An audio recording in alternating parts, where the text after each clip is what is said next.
Hello, everyone. Sorry for the lateness. Back on my 2 p.m. bullshit, and I had to recuperate the amount of time I spend during the day. It was, I'll be honest, it was kind of nice having 6 p.m. be like this. Like, oh man, I got the whole fucking day. But then I'm at the gym, I need to get my coffee, and then I'm like, oh shit, I gotta get home. 558 miles per hour down the freeway in a horse-drawn carriage. Sit down. Oh fuck, I need to shower because I just went to the gym, so I gotta shower. Oh fuck, I'm hungry. I need to eat something real quick before it's too late.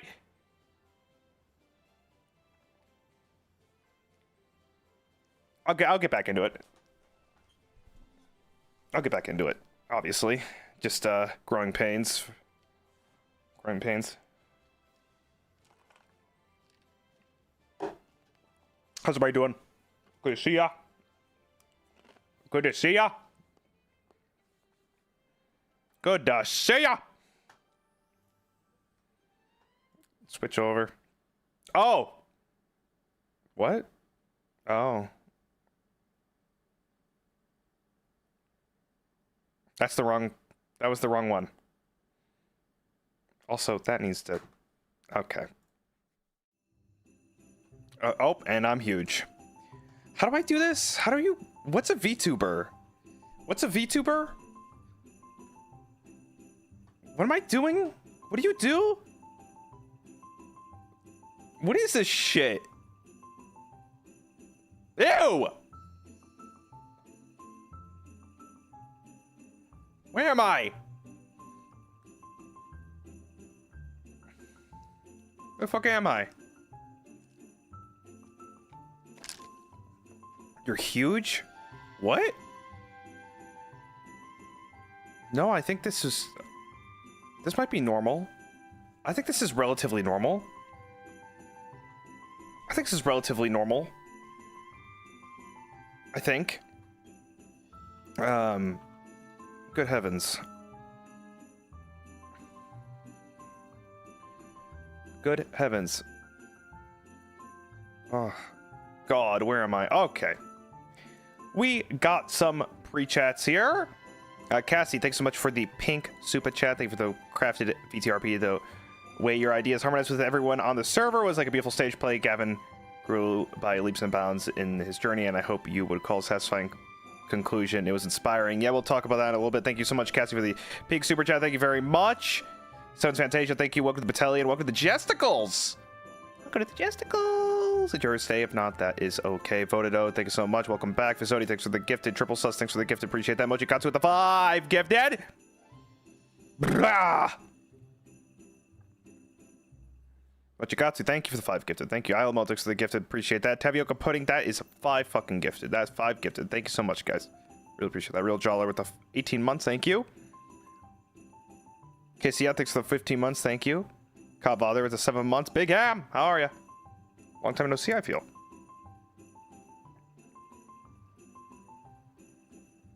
Welcome aboard. Welcome aboard, everybody. It is officially Wednesday, December 17th, 2:15 p.m. And I am here. Back to my normal, regularly scheduled program, which, for some reason, upsets me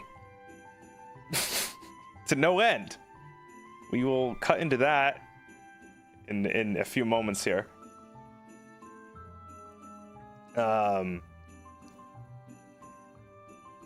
yes, last week, guys, it's a week in review. It's a week in review, if you could fucking believe it. It's a week in review. And last week was a big one. Last week was a big one. It was GTA week, if you did not know. Some people did not know. I made like a big tweet saying like, guys, this is the finale to VTRP. It was great and stuff. And then someone, like, a few people posted like, dude, I don't know what that means. I'm like, where the fuck have you been? Where? What the?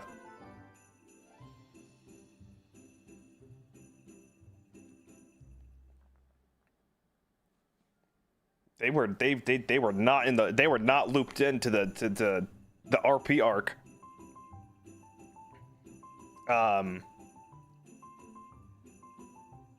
They missed out. They fucking missed out. They missed out probably some of my best content that will ever be on this channel. I kid you not. And I wasn't even a VTuber for that entirety.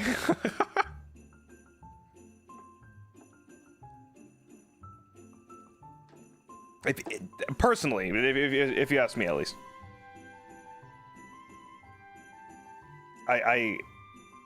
So you've peaked? Yeah, go home. Yeah, back it up. Drunken Palm, what's up, pal? Pebble and Goggles took 21 months.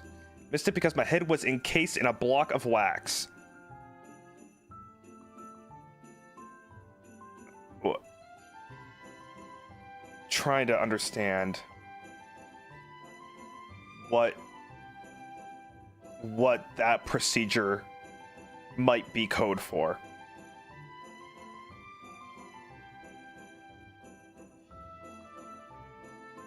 Why was your head in wax?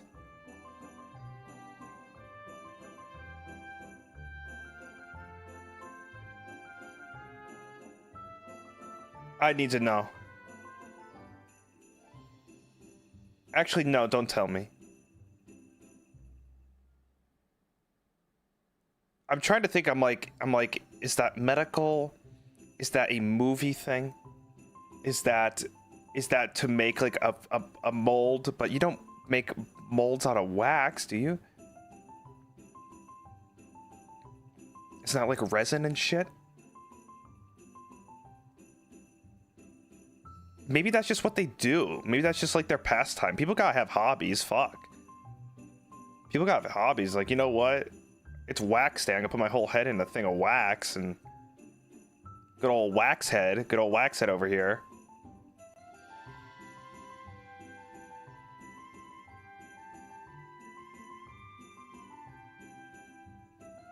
Insane beekeeper accident.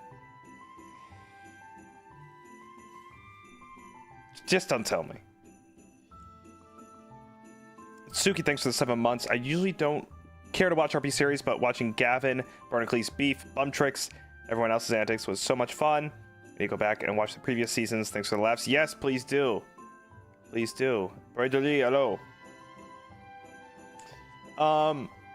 Yeah, I will say you probably don't even need to. I mean, okay. Last year was good. Last year was good, but we definitely upped our ante here. I think last year was good, but pretty much everything about season 2 was better. The characters were better. I think like the overall structure was better. Just the feel of it was better. It was all better. Not to say season 1 was bad. And I think it's a good. I think, you know, it's good to have something to go up from. You know, if season, my real big worry was like, oh, if season 1 was a fucking banger, how the fuck do I do season 2? Also, spoilers. Big spoilers for VTRP and that entire arc, because I'm gonna talk shop here. Batty Devil Bat Buttons. Batty Devil Bat Buttons, thanks for 32 months. The RP was phenomenal. Recent musical cinematic elements made it remarkable to watch. I'll be mourning positive for a while now that it's over. You did a wonderful job, truly. Thank you, thank you. Yeah, I'm gonna go over my thought process and like try and talk like I'm not up my own ass. But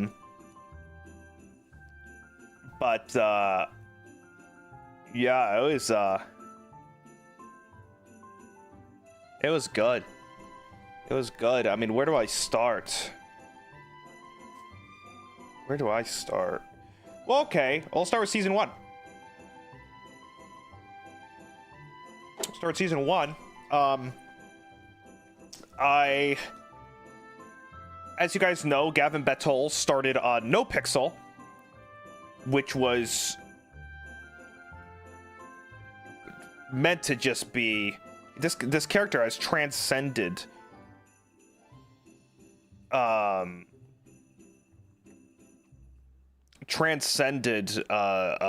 servers.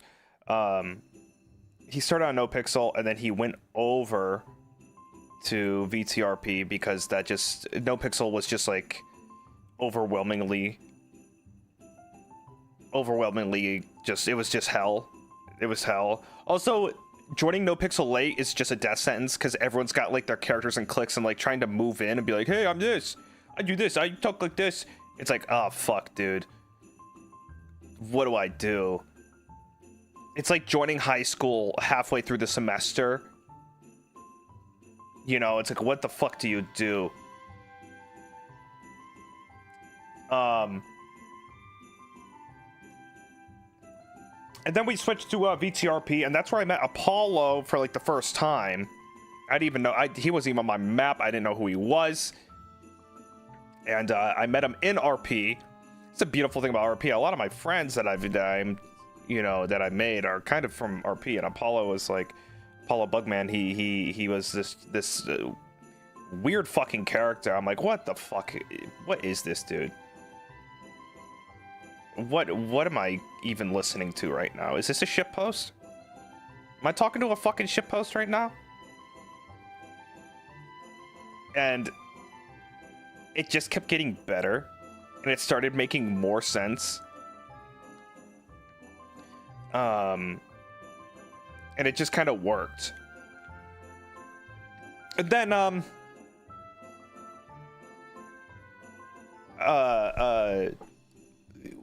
the season went on, and then like Gavis Bettel kind of restructured his life and went to become like a different alias.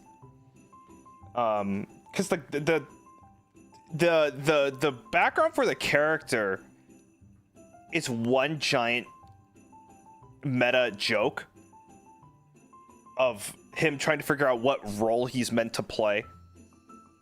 You know, that it's just a commentary on fucking RP in general. It's very like stupid and lazy, like this like facades and masks and characters and all this other stuff. And so he ends the arc as a cowboy, and then we start the new season.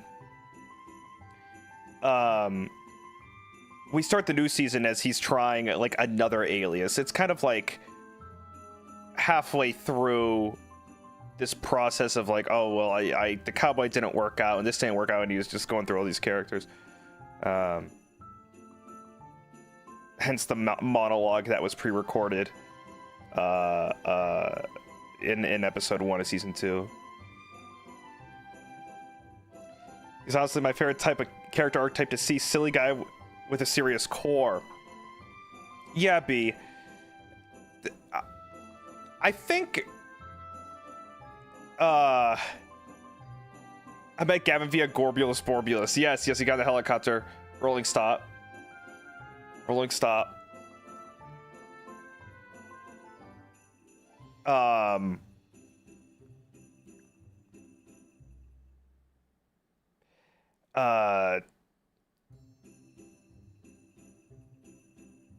And what was I gonna say? You haven't finished the finale yet. There are spoilers, guys. Spoilers. Yeah, Gorbulus Borbulus. I couldn't even think of a character. I'm like, I just found a mask and through that. I already talked about that. You really like jumping out of helicopters, didn't you? Okay, so the easiest laugh for just in general is just falling off something. Falling and slipping and falling and falling and jumping and falling and jumping and falling and I'll tell you, I'll give you some behind the scenes talk here. When I was in, it was episode 7, when I kept falling out of the helicopter with Dog and we were going to the island, I was just doing that on purpose. I kept hitting my X button over and over just to fall out of the helicopter over and over. Just kept doing it. And they're like, hey, you know, you have to don't press anything. I'm like, okay. Just kept doing it on purpose.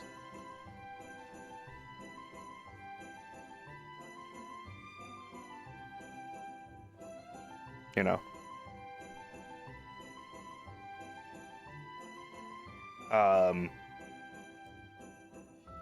Nothing was an accident for me.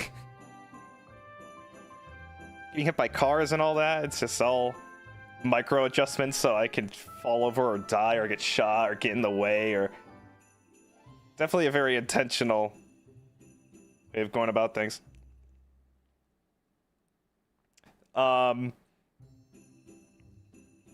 So with the character, you know, my background when I was in clown school, I do have an RP background. When I was in clown school, the clowns would love to RP, you know, so I RP'd with all the other clowns, and you know, so I'm very familiar with the premise, and you know, I think with the character Gavis Bettel, there was definitely like this, like as B said, I didn't want to be ultra serious, but I also didn't want to be goofy. I can have goofy moments, but if I wanted the character to nestle into a niche where he felt, you know, he could kind of like chameleon into any person's RP.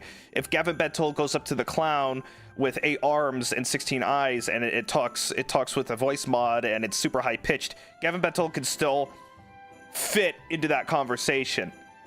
But then he can wrap around the corner, and he runs into the guy with a drinking problem, and he's having a divorce with his second wife, and the kids, she's taking the kids out of, you know, into custody and shit. He can also fit into that. You know, I wanted this balanced nature of it all. So if I went too goofy, I didn't want things to feel almost uncharacteristic for the people I ran into. So I think that's a very important thing with RP, and I said it in Ruse's latte stream yesterday when he was talking about RP, is that the biggest mistake people make with RP is going in with a preconceived idea of how your RP should go. The thing you gotta do is you gotta go in with almost a blank canvas. You can kind of do bullet points, like, okay, he talks like this, he looks like this, he has this structure, but everything else you need to just leave open, because you can't control really anything, and you just got to go with the blows, because you're gonna run into some shit and you're gonna be like, what do I do with this? Did I go in episode 1 knowing that Gavis Bettel is going to be the man doing an Independence Day speech for a outerworldly threat that's going to destroy the city? No.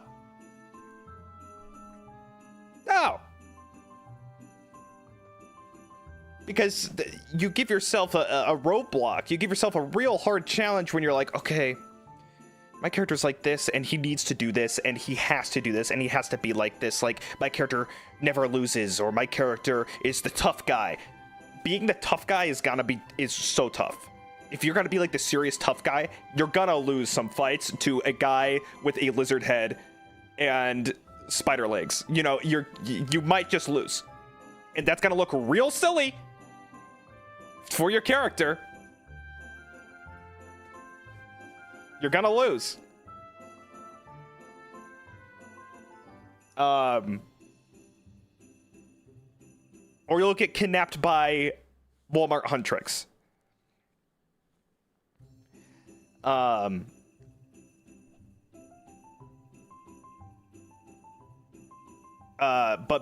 my, you know, when I go in, my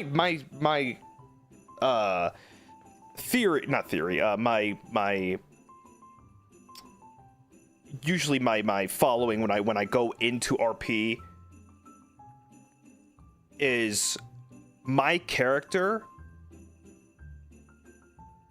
needs needs to be like not a loser, but definitely a character that is going to lose. I like going in knowing I'm going to lose. So if I win, it's almost more of like this impactful thing. Like I want to be someone that's gonna get knocked down or someone, and it looks okay like to other people or to the people viewing the stream or whatever it may be.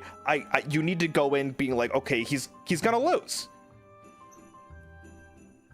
Right, B gets it. B gets it. Nebu, what's up? What's up? What is up?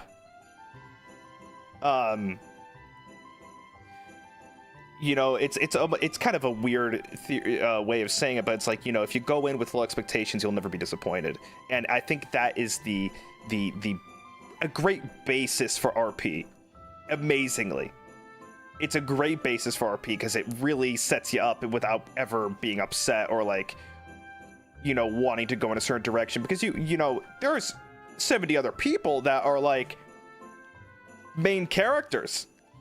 Everyone's got a way of how they want their RP to go, and it's not, you know, it's like battle royale. If you want to be like the best guy ever, it's like that. Well, guess what? You're competing with everybody else that probably also wants to be the best guy ever. You got, you know, and maybe your RP does succeed, and great, that's great. But I think the thing for me is I like being a tertiary almost like not a plot device, because I give myself more depth than that, but a tertiary element to expand other people's RPs. And if I am a tertiary element that's expanding other people's RPs, then in of itself it is expanding mine. You know, mine can also be built off of whatever the other people are doing. Abba, what's up, bro? Abba, can I say something? You know what I'm thinking. You know what I'm thinking.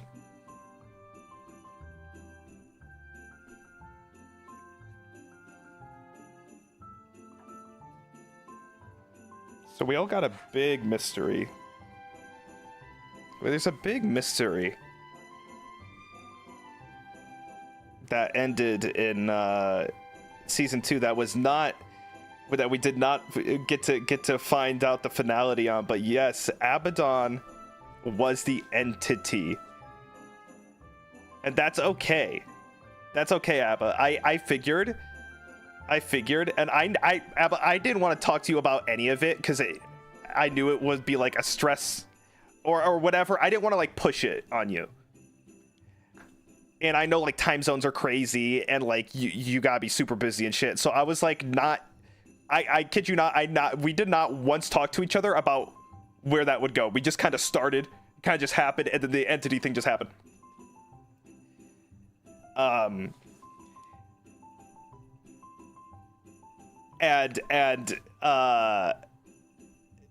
you know, the entity plot line, it did in and of itself become kind of like this open-ended joke. But Abba, it was really good. It was really good for where it was.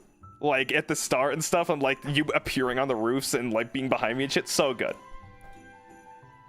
So good. And then we killed the entity's girlfriend and doxed him on Twitter. So you know what? It's perfect. You know, whatever. That works for me. That works for me. I mean, whatever happens.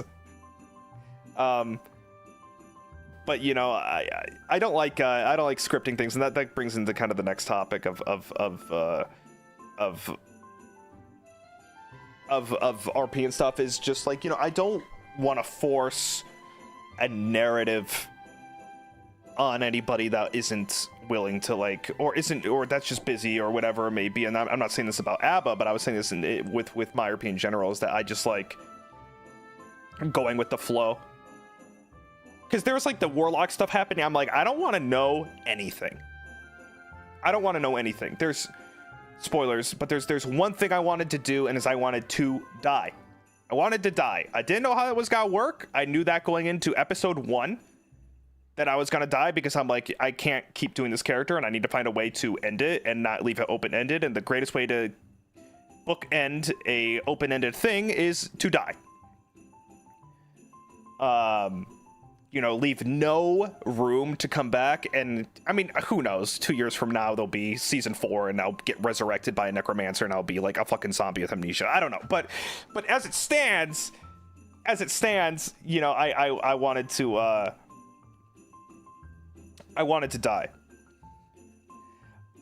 But I had a plan with Dante / the entity, but Lambriel DM'd me saying, by the way, but I was 50% sure that the entity is you. I was like, GG. I mean, that's okay. It would have been fine if I already knew. No one else. People were like on my stream and on Twitter and be like, dude, the entity, I think it's Flayon. And I was like looking at this. I'm like, dude, holy, what the fuck is going on?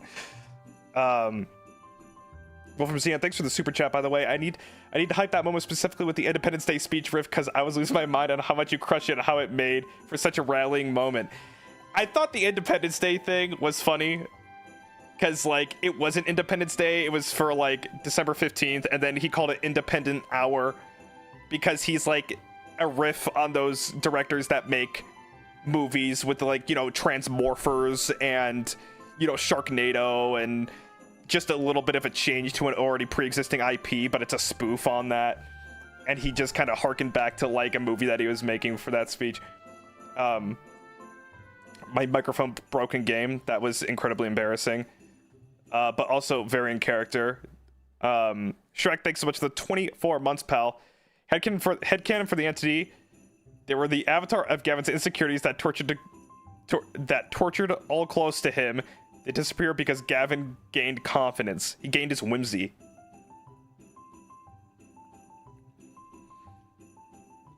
Pandampon, thanks for the 9 months. Thank you. This season was amazing. Thank you for making it so cinema. Of course. Ribq, thanks so much for the 34 months. Thank you. But that was cool. Yeah, I by the way, I love the Independence Day speech. I just think of like movie speeches. I'm like, oh, the Independence Day speech is so good for like end of the world moments. The whole demon under the city was a huge misunderstanding and gave me a heart attack.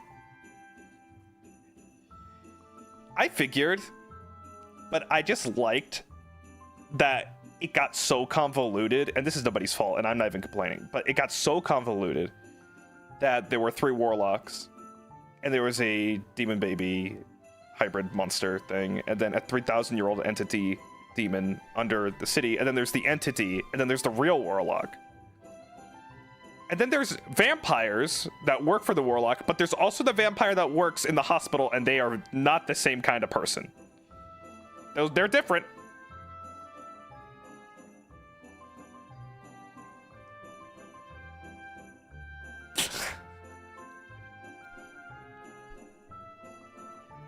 And that's the beauty of it. You know, you just gotta be ready to go with whatever the fuck happens. You just gotta like be like ready, like I don't know what you're ready for, but you start and you just start and see where it's just a domino effect.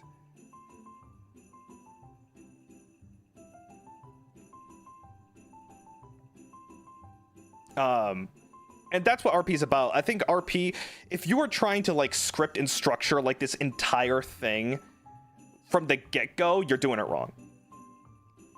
I think it's inherently an improv thing. It's an improv thing.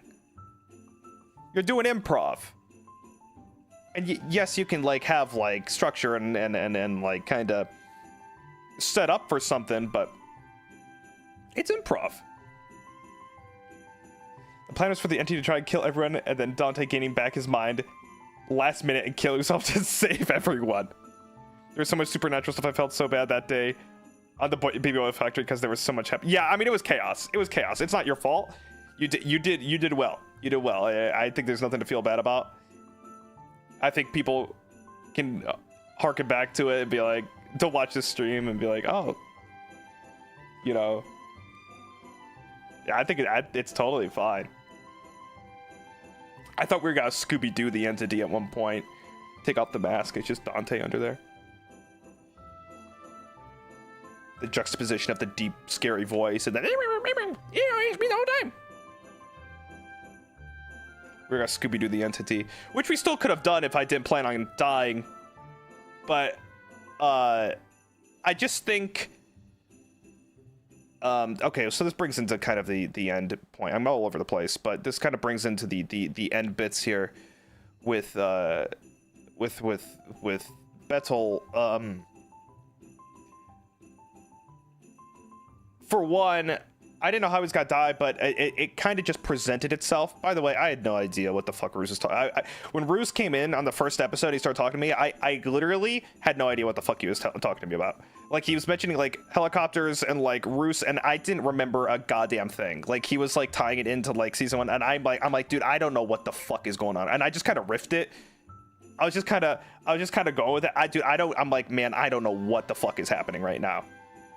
I'll be honest, I didn't even know Ruse was like on the server. I didn't like know.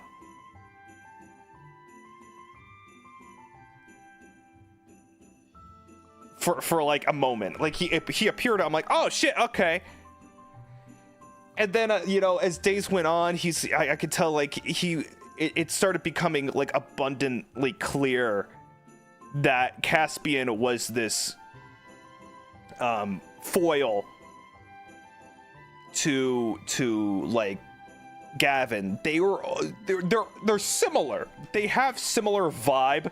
Caspian much more serious, but you could tell that like Gavin chameleons again into like ultra serious character when Caspian's around, because like, you know, just talking to Huntrix getting kidnapped, what are you doing?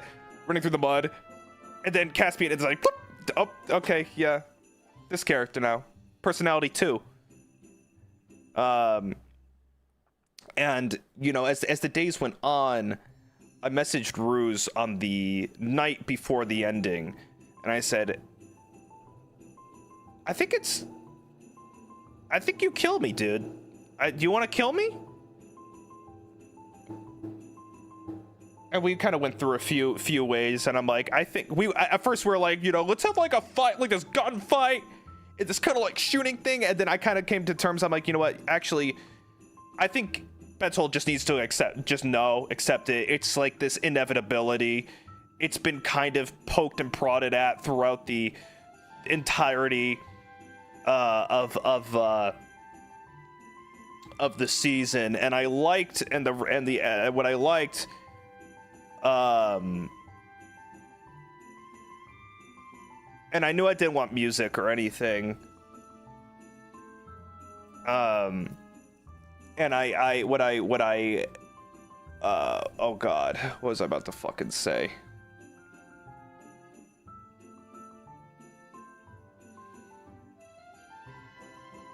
Inevitability. What was I about to say? Oh, what I wanted was, first of all, I think the best part of the season is actually the epilogue. The way character arcs kind of wrapped up was just so lucky, because I didn't talk to anybody else. I didn't talk to Apollo. I didn't talk to Lambriel. I didn't talk to any of the Huntrix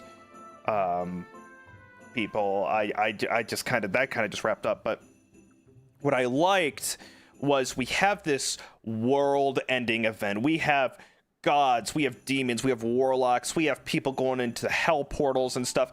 And Gavis Bettel makes it through it all. And then it's, you know, Nightly Bow wrapped up, warlock done, epilogue's done, goodbye, I'm leaving, goodbye.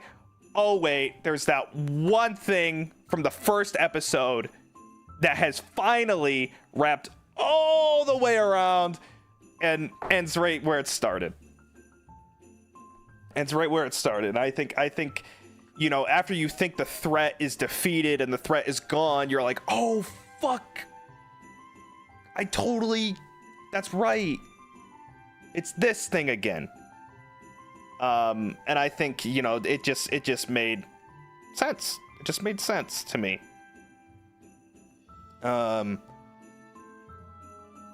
Really like the way it kind of fanned out in the end. Ruse did a real good job. Everyone did such a good job with their characters and stuff. And you know, it's funny because, you know, what I actually excel at isn't even the RP aspect. I get all fucking, you know, cinephile about it. I'm like, well, it needs music and it needs, the angle needs to be like that. I was having so much more fun just kind of like mapping out the music and the way things looked, opposed to like my RP being the most profound, incredible thing. I think, again, Gavis Bettel was more of almost a tool to kind of like, you know, I'm a cameraman. You know, my eyes are the camera. My POV is filming the story in my series.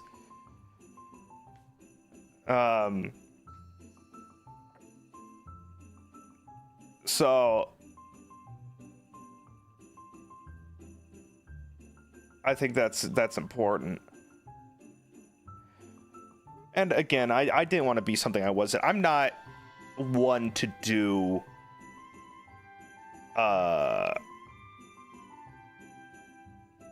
serious characters. You know, I could kind of be pseudo serious, but I don't want to go all the way. I just it's not me. So I think I have a big challenge for myself in the next year, because I don't, if there is one to be next year, I don't know what I'm gonna fucking do, because I don't want to just be a goofball. I like this kind of middle ground.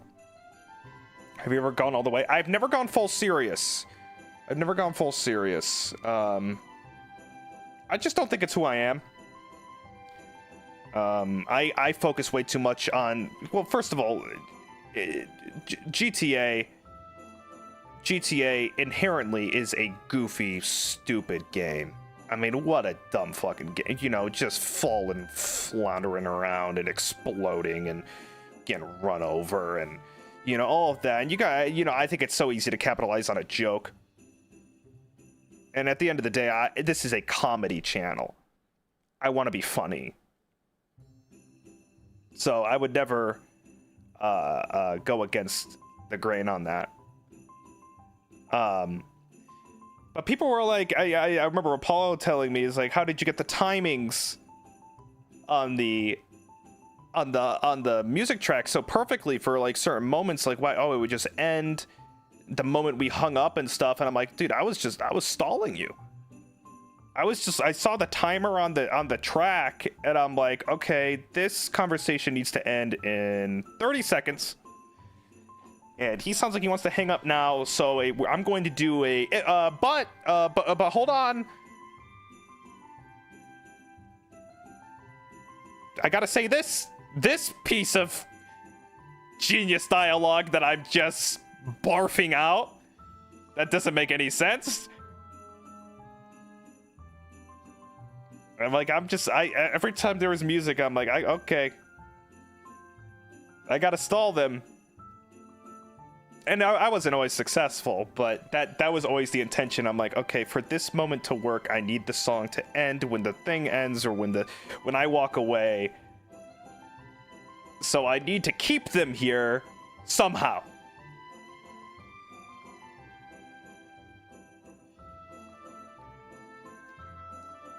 And there was some music that I would have fadeaways on, and then some music that was more comedic, so you would have that hard stop.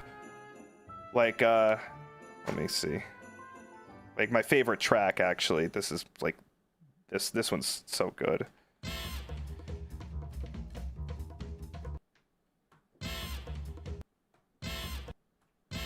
You know, that one was just such a encapsulation of, like, when something's happening. And I would spend hours just looking for something that kind of met the tone. You know, this one was just such a banger. Such a banger. And I had some tracks were multiple, the same, like, okay, this one. This song is 5.5 minutes long. Okay. And I'm like, well, I don't want to wait to get to the part that I like at the end. So then I would just go into Vegas and I would snap it in half and re-render it, and then this is the same song in a different track.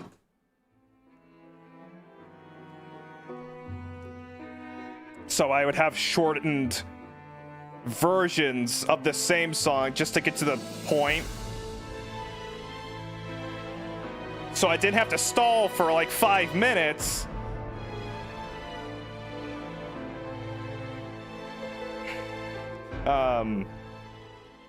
And then, you know, like, this was another one that was shortened. Shorten this one, another 5-minute song, reduced to 1 minute, so I can just get this tone. I'm like, okay, this is like the arming up sequence, you know, get in the fucking car, getting your fucking suit on, you know, but I didn't want to, like, I didn't want to stall it for like a full 4 minutes. Like, we don't need to gear up for 4 minutes. I think it could just happen now. So there was definitely like pre-planning, at least like for how, because I knew I would gear up or something. I just kind of like got music for every situation. As many things as I could. You know, we have action. It's just labeled action 1. And then action 2. Speech. This was called losing. If something bad were to happen, like if people were just fucking getting turned into pigs around me, which I thought would happen, I just have like this kind of, sort of like this revelation of like, and then what else? We have one called Fear, which is basically the Entity theme song. There was a few of those actually, but I reduced it at the last day because I have a, let's see here. This is a Stream Deck, 1, 2, 3, 4, 5. It is a 15 button Stream Deck, and I had 4 pages of tracks that I had to go through because it was only 15 buttons. So I was going back and forth through all the pages to find the thing I needed. What's up, Lambriel? How are ya? And I had cinematic bars in the page thing, so technically I had 13 buttons to go from. The wind at the end was part GTA, but also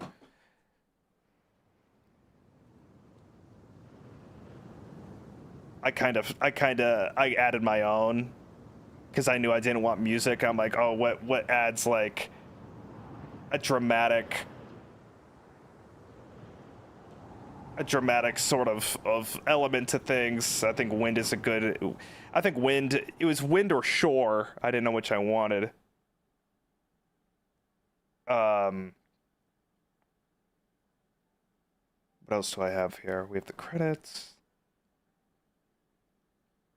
Oh God. Some of this doesn't even make fucking sense. Like, I don't know what the difference between triumph and heroic is, and I would just mix the two up.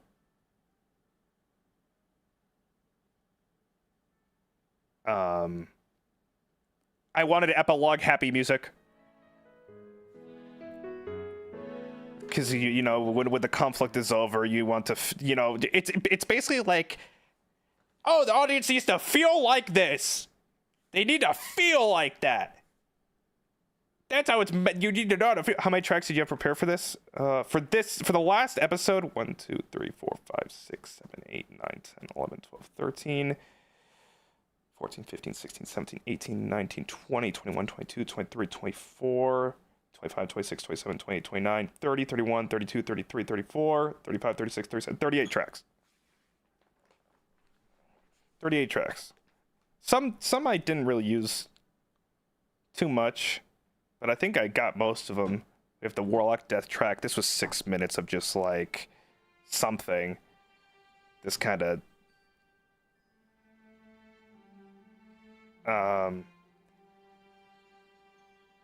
shortened tracks.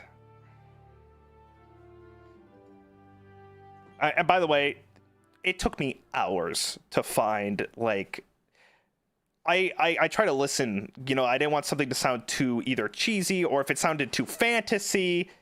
You know, we kind of had like this Mission Impossible Matrix edge to things, but also sometimes it would just be like, oh, it's just like, you know, this one's called Mount Chiliad.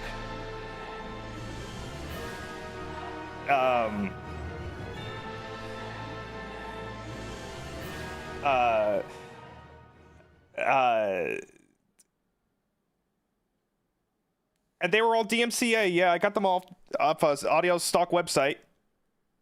All DMCA.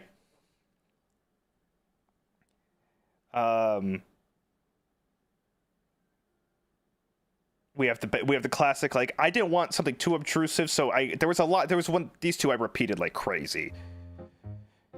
You know, I'm like, it doesn't call for anything. It doesn't need to be. It's kind of tongue-in-cheek. It's a tongue-in-cheek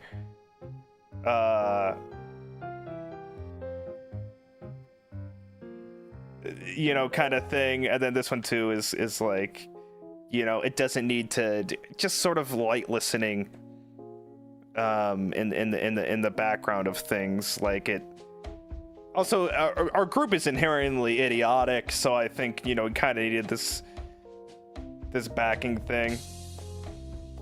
And I think it fit the tone. What's up, Octavio? How are you, man? Yeah, I met Octavio's character for the first time.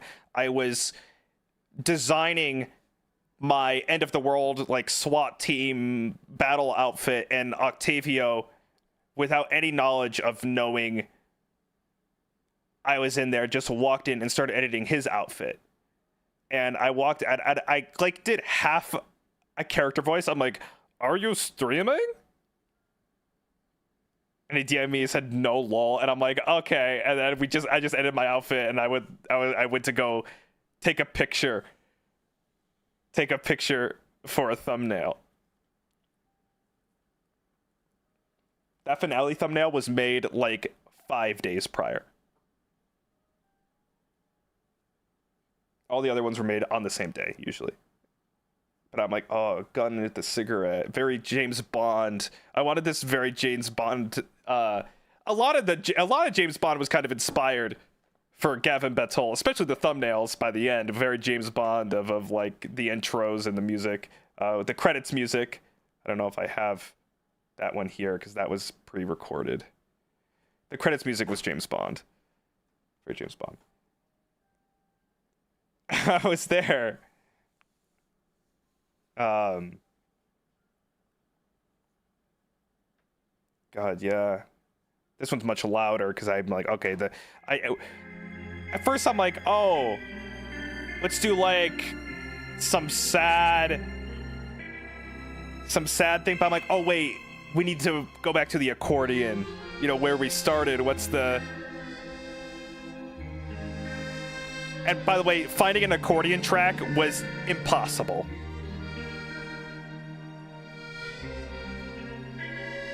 Impossible.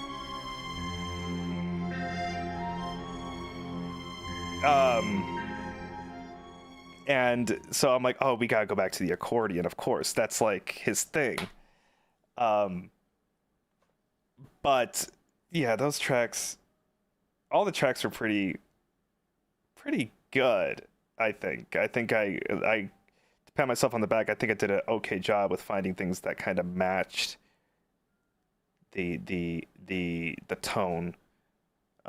Just kind of had to prepare for everything. This one's definitely my favorite. I think this is so cool. This is just like this one's like, the way this one builds is just fucking so fucking good. This one's just killer. I was like, oh, I gotta use this one somewhere. I was like, oh, if me and Caspian had a shootout, it would have been this song. Like this almost romantic tragedy, conclusive ending. Because you're like, oh, this is it. This is like the motif. This is where it builds. This is the final build. And then it picks up even more. And they're like, oh, this shit's fucking killer. This is free. This is DMCA free shit.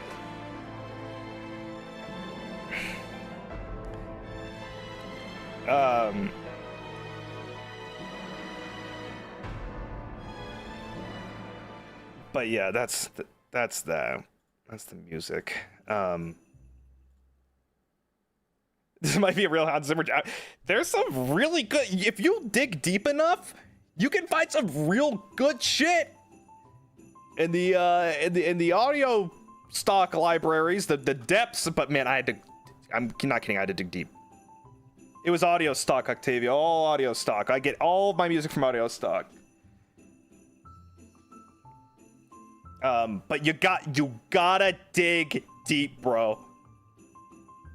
Because there's stuff in there that I'm like, yeah, no. I never use my Octavio. I recommend it. I recommend it. You can find a lot of good stuff on there, and you can find like cinematic stuff and whatever you need. It'll be in there. But you definitely gotta dig, and you gotta find a composer that you like. Because I found like some people, I'm like, oh wait, this guy's got the sauce. This guy's got the fucking sauce. This guy knows exactly what I want. They got sound effects there too. Yep, and that's where I get all my sound effects as well. All my sound effects, all my background stuff, audio stock. Stacy of the Wire, thanks for 20 months. Thank you. Made the 3,000-year-old demon was the friends who made a long way. I some kind of League of Legends. Honic the Sedgehog, thanks so much for 32 months. Thank you. My friend from the other fandom. Tuning into your VTRP stream like a yearly event thing proves how entertaining it was. Oh well, I'm happy to hear that. All right, thanks for the super chat. Thank you. I need to know if the cigarette was a High's code lampshade. I have no idea what half of those words mean. So no. Delta Cure, 6 to 26 months. Thank you.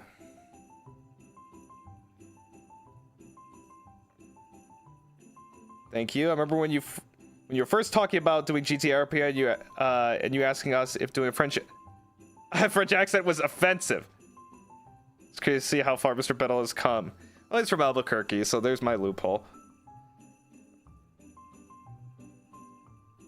Hysteria, what's up? What's up? Oh my god. B, I was thinking about that because like when you turn into pigs and you're like, listen up, swine. I'm like, oh, that's something Bettel said. He says swine a lot. It just kind of like, just kind of made sense.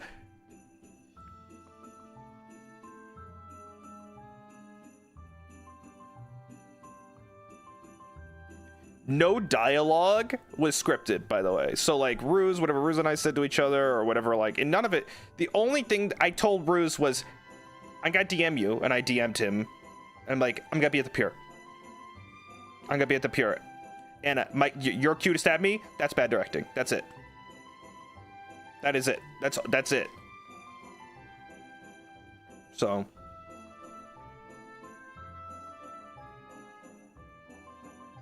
Dog is here.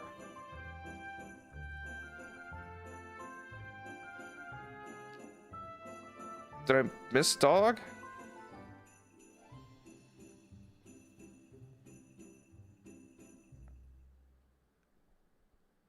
Luxy? What's her name on here? Zapir. Abba, you and me. You and me with Zapir. Second best pilot dog. I don't know. That was pretty good. See me fly that blimp into the ocean?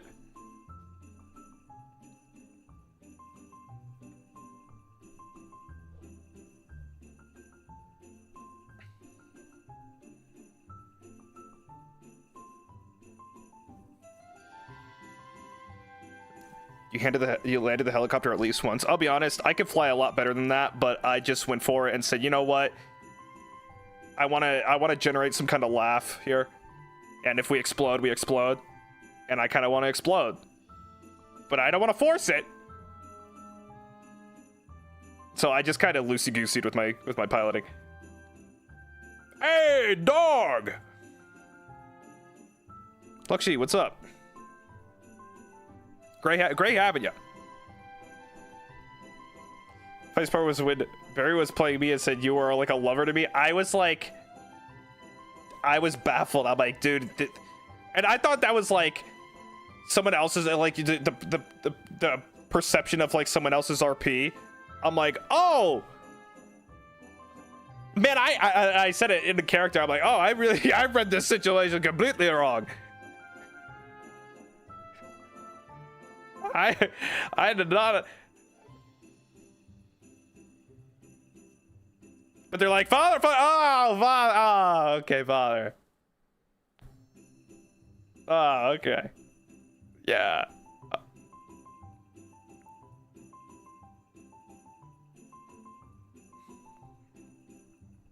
I like how everyone, like, for some reason knew. There's people that didn't even know, like, me and Huntrix's, like, standing, but for some reason, once they're like, oh no, like a father, everyone's like, oh, duh! That would've been fucking weird.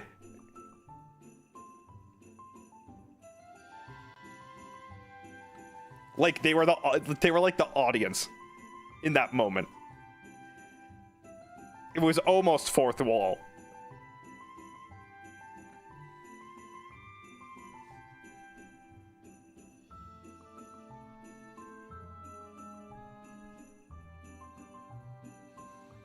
My favorite thing was the first time Sky called you dad and you immediately rolled with it. Okay, I'll be honest, I didn't know I was called dad in that moment, and then I looked at the chat, they're like, oh my god, they called you dad. I'm like, oh, okay, it's like this found family thing now.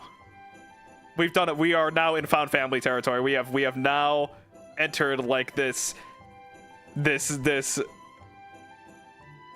like side sub arc that is almost, all I could think of was Despicable Me, by the way. I'm like, oh, dude with weird accent finds like these three girls. I'm like, this character has become Gru from Despicable Me. We are now Despicable Me. We've done it. We have done it.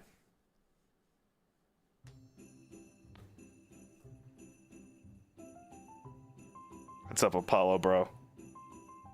Thanks for thanks for 10 months. Thank you. You look like my Christmas Oshi Scrooge. Yes, I'm Scrooge coded. RC, thank you so much for the super chat. Thank you. I got to know, was Huntrix saving you with the fire truck during the police chase completely random? The timing was perfect. Completely random. We have no idea. Huntrix just appeared. Again, nothing, guys. I cannot stress this enough. Nothing was scripted. Except the ending, because I needed it to end. Everything else, I logged in and said, let's see what today looks like. Got my tracks right, got my music tracks right here. And if there's a sad moment, I got sad track number 2 on here. See what this looks like. No idea. Watch out for those filler episodes. Episode 6. Episode 6.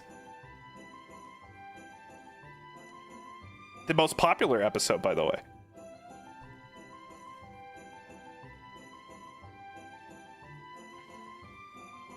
Calvert, thanks so much for the 33 months. Thank you, pal.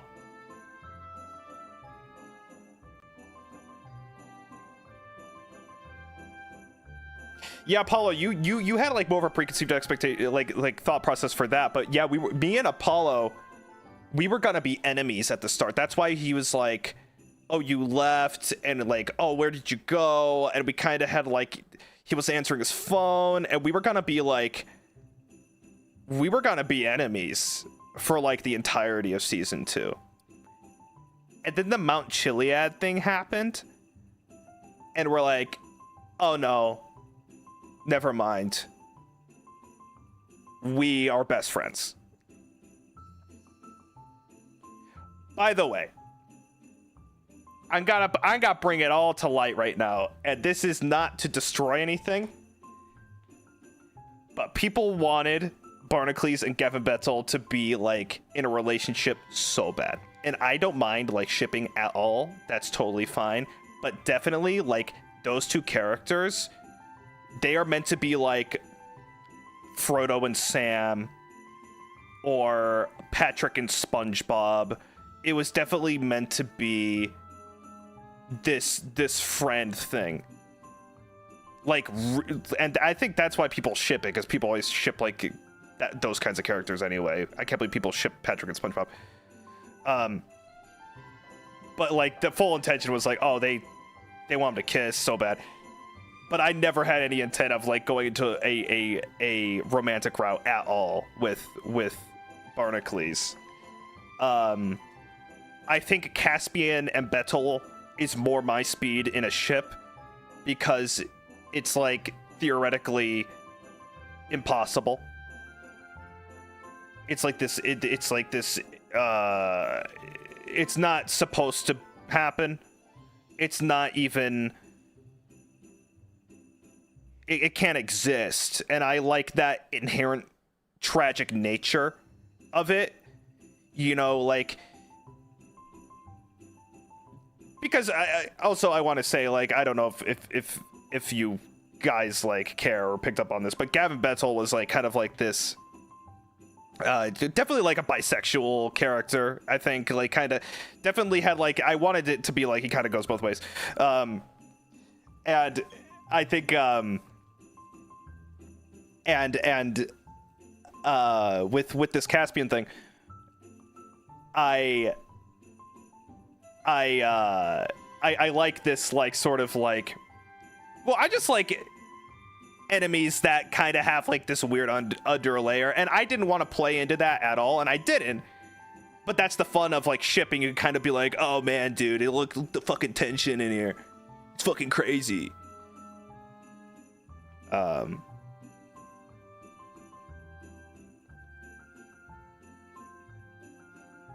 But I think it makes for an interesting layer of things.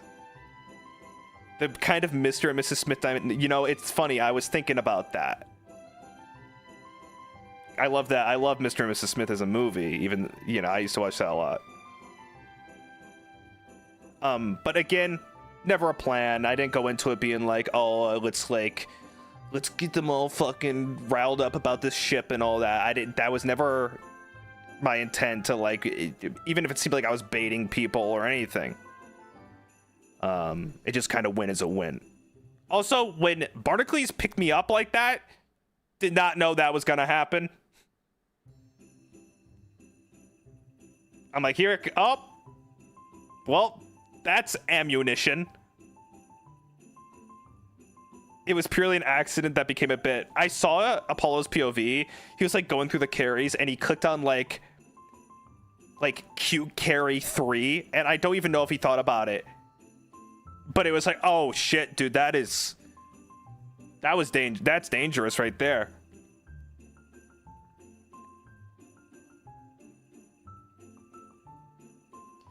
Love that you never said I love you back, no matter who said it on the phone. Well, I like that. I wanted Gavis Bettel definitely to be like a person that never stops moving. You know, he doesn't like being grounded. He doesn't want to settle down. He doesn't want to be one kind of person. So like, you know, saying something such as like I love you or love you back and stuff kind of puts him in a box.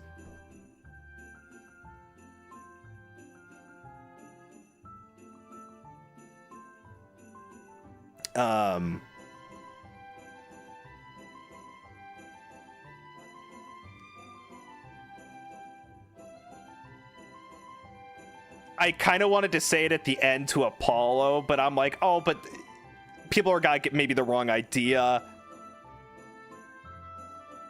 So I think we just keep it where it's at.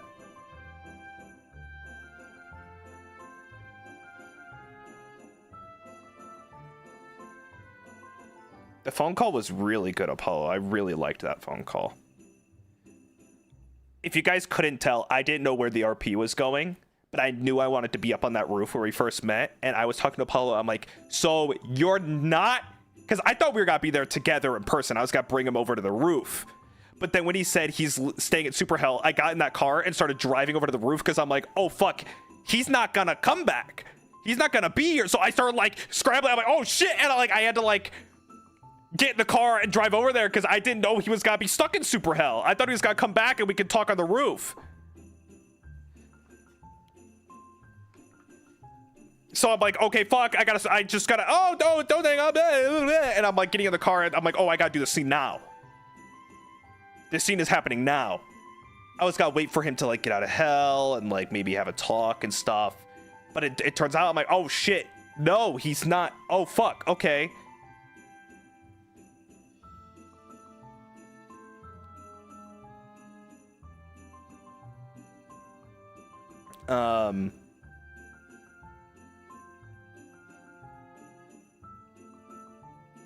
And it was sad.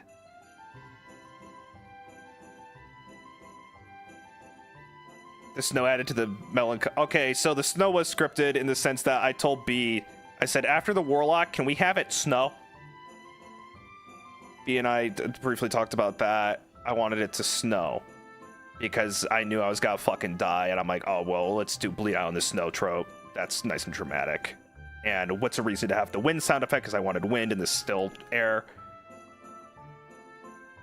And it's December, and Christmas is coming up, and it's a winter kind of series, and snow.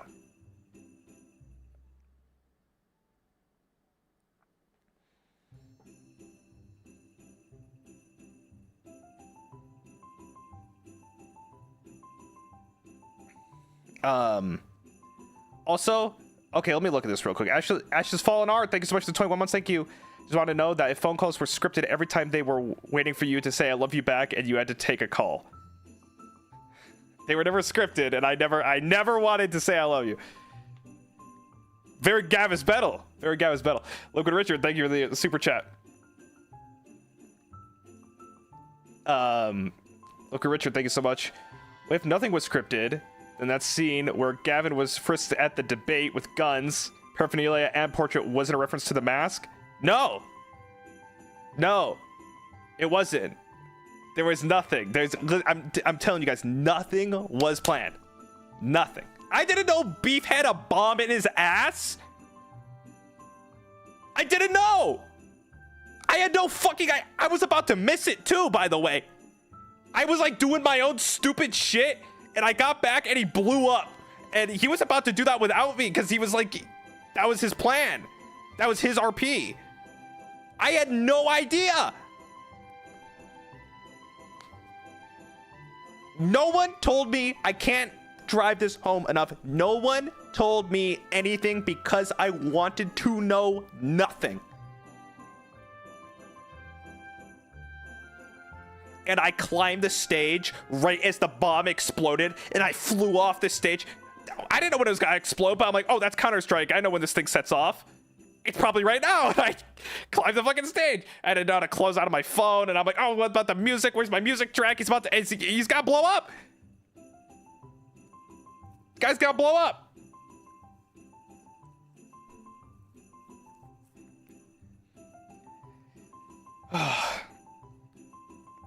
Soft OO. Soft OO. Thanks for the super chat. Thank you. Thank you for the life-changing toxic old man yaoi. It really carried me through a breakup. Oh, I'm sorry to hear that. I'm glad that you lived vicariously through these like 50-year-old men trying to kill each other. I was trying to think of like another old man enemies thing that I think is such a good. I just love that, like these like rivals that are much older kind of thing. Why do I think of Fate with that Kotomina Kire with was it Kuritsugu? I there's like that's like old man enemies kind of thing. Hannibal, Silco and Vander, yes, literally all. Liquid. I know they're like, I think they're siblings and shit, but there's like some weird, like Ocelot and like Snake, like that kind of thing. I don't know what the deal is with Metal Gear, but that kind of thing.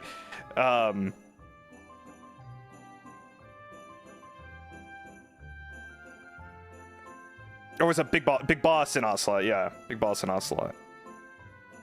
Not Liquid.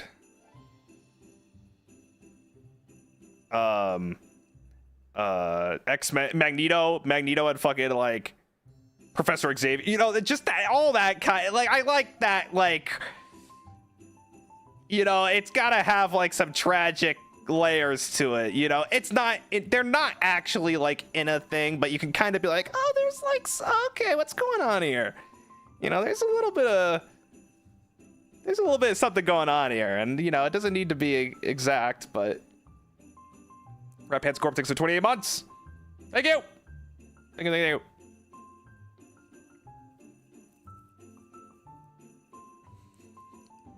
Combat sexual?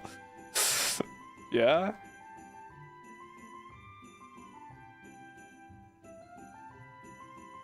The bomb was cooked by Lambriel. Yeah, unbelievable.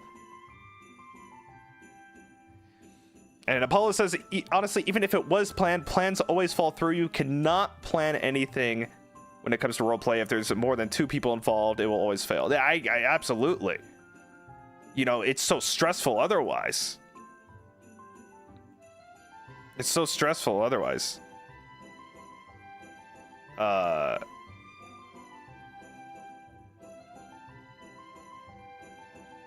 You know, it's just a lot, you know, all these little. So basically what I'm trying to say is I got lucky for 8 episodes of RP and somehow finally crafted a little story that isn't perfect, but boy, is it something that I really enjoyed. Because like when I finished it, it felt like finishing a game or a TV series that you really liked, and I'm like, oh fuck, dude, I was like in that shit. I felt so good to be involved in that, and definitely something. You know, I definitely, you know, I do a lot.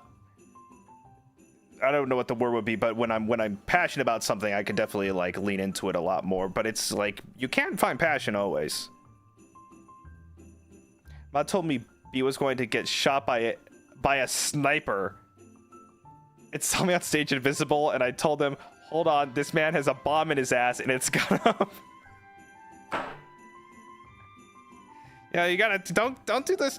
You can't shoot me. I'm actually a bomb in someone's ass right now.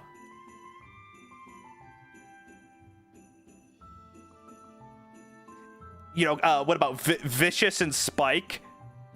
That's another one that I like. When you know, Cowboy Bebop was like my first anime, so that's like kind of like where I'm like, oh yeah, they're trading their weapons and shit. I'm like, come on, give me a fucking break.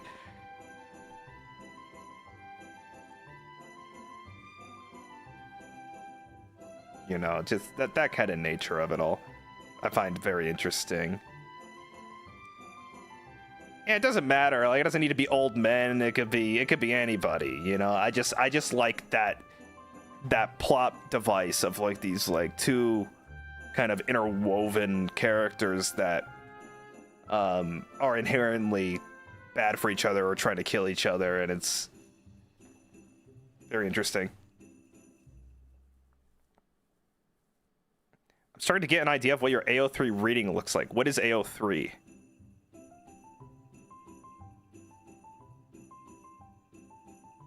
AO3?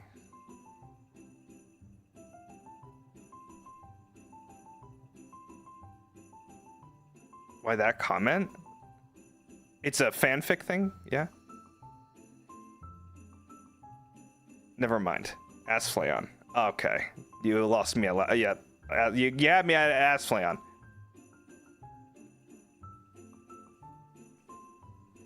Yep, there it goes. Okay. Got me there. That's, yeah.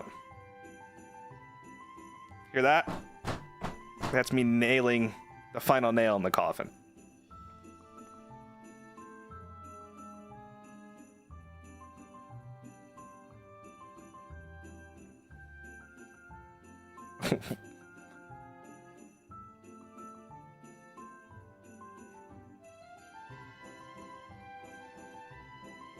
I probably know what this is. I probably know. Maybe I just don't know.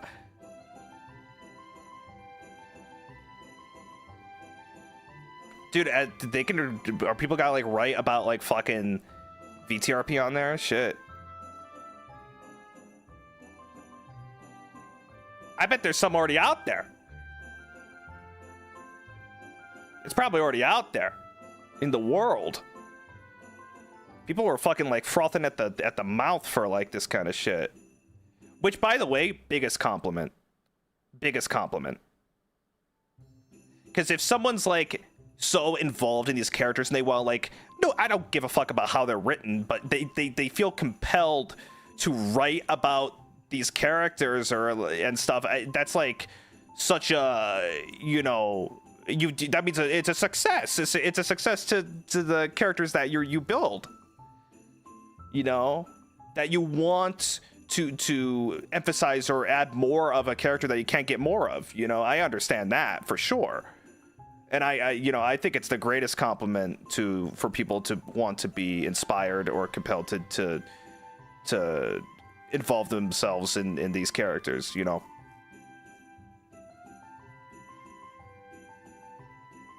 I wasn't trying to make it uncomfortable or anything. I'm all for it. I don't give a fuck. Kristen, thanks for 10 months. Thank you. I just want to express my appreciation for the amazing improv from yourself and everyone else in the event. Oh, thanks. Thanks, Kristen. Appreciate that. Thank you for the 10 months.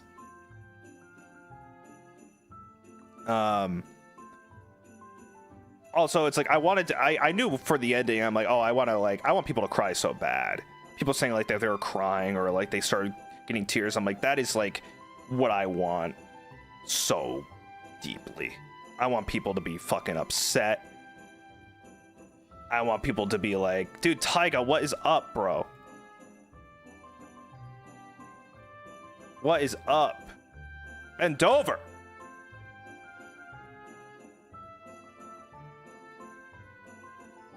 Bend over. My goat. God. The man who had to deal with the most amount of shit besides a fucking, like, public restroom. God damn. It was good RPing with you again. You know, I love seeing that you kind of carried over to another season. And you might be in the next one. Then you'll be the longest standing RP character of all time, probably. Because everyone else is either changing characters or joined season 2 or died.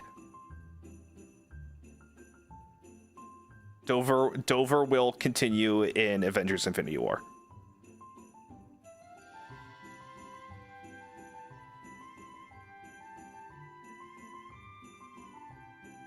I don't think you get, well, I mean, I don't know, but I think you should definitely get so much credit for being the straight man in a world of idiocy to the highest amounts. You know, I think that is a testament of your skill set, you know, because being in the it's like the Who Framed Roger Rabbit for fucking Bend Over. You know, you're the only person, everyone else is a fucking cartoon character, you know.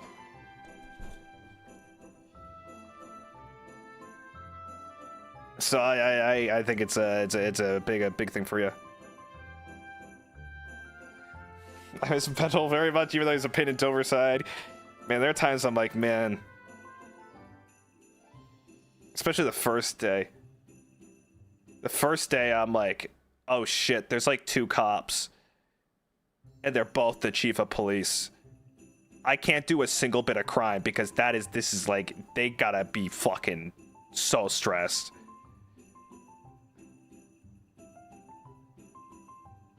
Even the Warlock could see how it's tired. His depression and like exhaustion transcended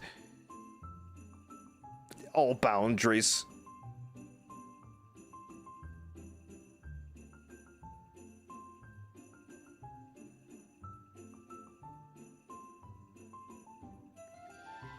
First day the server was really stressful. We were so understaffed.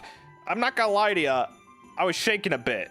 I was like, oh fuck, what am I gonna do? What am I gonna do here? What do I do here? And then like it really popped off on the third day, episode 3 of season 2. When the third day came in, I was like, oh shit. Here we fucking go. Here we fucking go. I can work with that. I can work with that.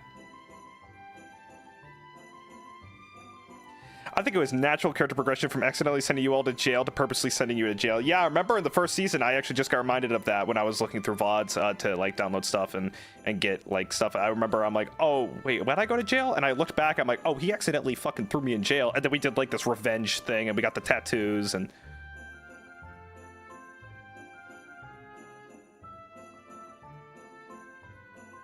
Before the Warlock existed, I was worked to the bone as Arrow 1. Oh, I bet you had your work cut out for you, but something tells me you definitely liked doing that.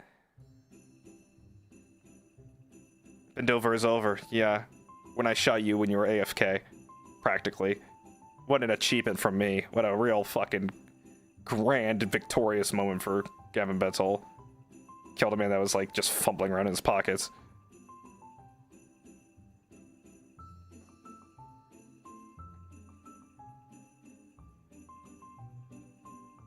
Jesus. I have no idea what I'm gonna do if we do another year. The credits? Oh, I'm glad you like the credits. I wanted everybody to be included as much as possible. You know, even if I didn't even see them, I'm like, well, big shout out to the person that made that. I actually need to, let me see.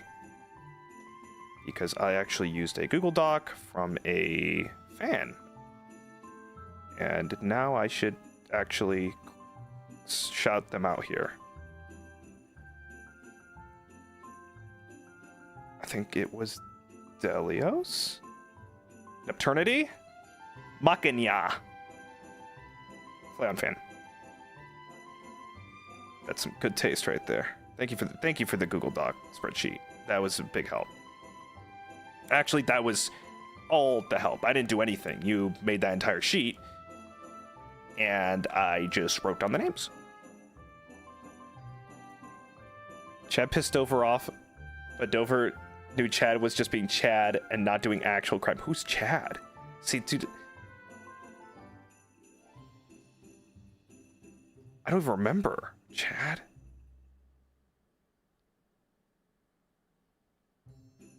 Chad was the influencer. Oh, the blonde-haired guy? Fucking Christ. We did that. We did that fucking handshake at the end there. And oh, I forgot, he was the door lock guy. God, that's where I thought, dude, I was trying to like, I'll be honest, during that entire segment, I was trying to break into the prison. I wanted to like shoot somebody. I don't know why. I just remember going around. I'm like, dude, how do we get into the door and unlock the door so we can go down into the prison and shoot people? And then like something happened and it just completely moved away from that. Door lock. What happened after that conversation? I don't remember. Who played Chad? Shout out to you too, because I like that character. I wish we got to talk more.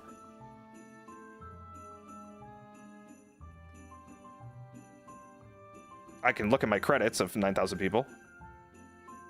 Oh, Tomatengo right here. That's what I thought. Okay.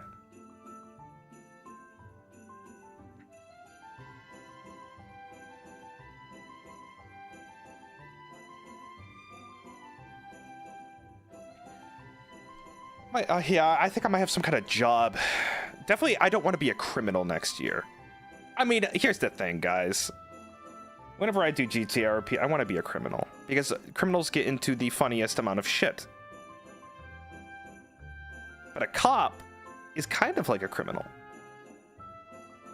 And that's not commentary. I'm just saying, like, they will get into action, only it's on the other end.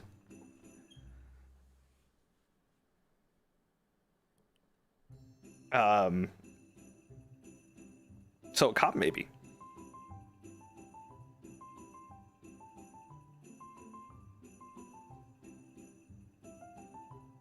Could be interesting. Could be interesting.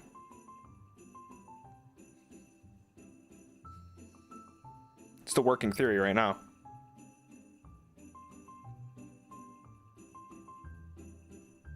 $10.13. $10.13. That's the only cop code I remember. 1013. I'm pretty sure that's all units.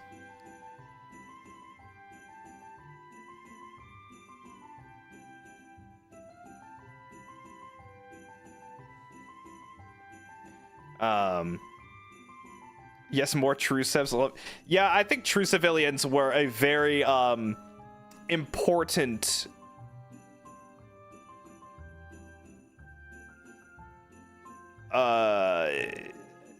they're very important roles because they give life to the environment. You know, there's the guy that's doing this, or the guy that's like fucking doing the lemonade stand on the corner and he's known as the lemonade stand guy. It's like just those little nuances make things breathe. And again, like these big embodiments to like the RP itself, they elevate everybody else's RP.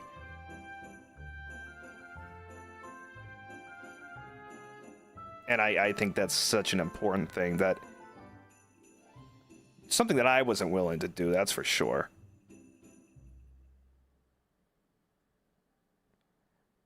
Is the person that plays Sadako here? I have a question for you. Gumiko. Okay. What the fuck? What was the... Okay. So you... There's no way this was pre-planned.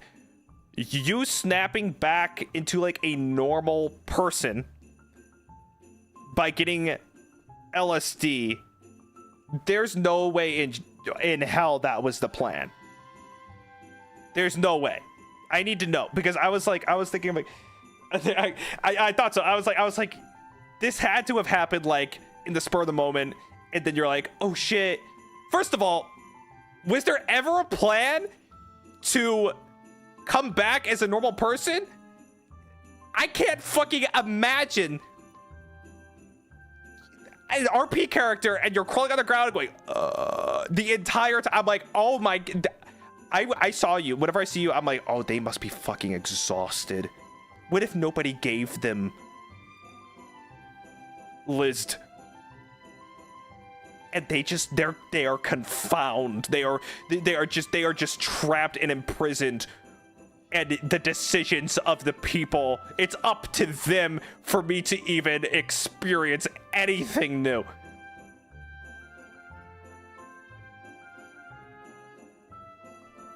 That is like, also I saw that and I'm like, oh, this is gonna last one day. And then this thing is with us on top of the mountain when the warlock exploded. I'm like, I can't, I'm like, this is like, we have fucking Daniel Day-Lewis over here of just fucking, I'm going to be a ghost and I'm gonna sound like that, and this is it.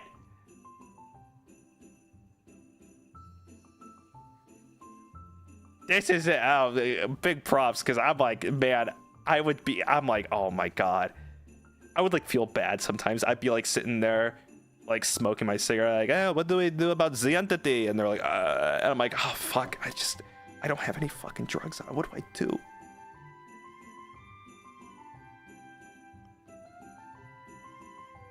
Rollock gave Sada a grenade to increase fear, thinking she would sit on it, and I found out it went off no less than 3 minutes later. Someone did talk about a grenade blowing up. Oh, God. God. Paredoli, thank you so much for the 5 gifted. We appreciate it.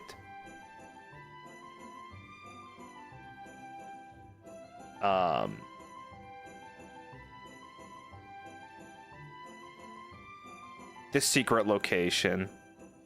Just one big joke. Everyone loves a callback. Everyone loves a callback. Sada got sniped? Oh my god, Paredoli, what a fucking shot.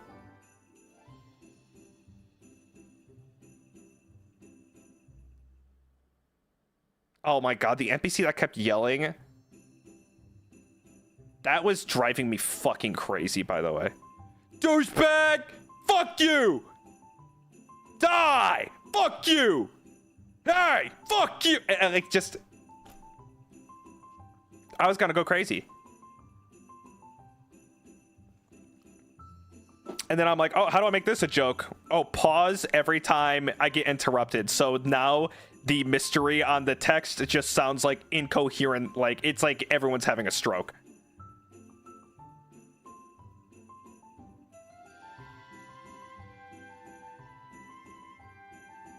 He was so loud. He was so fucking loud. Also, it was a strike. It was a gold. I found gold on this audio stock website because what are the odds I found 2 Mission Impossible renditions in different capacities, like royalty-free Mission Impossible music. I'm like, what's more perfect for like a stealth suicide mission thing than to play?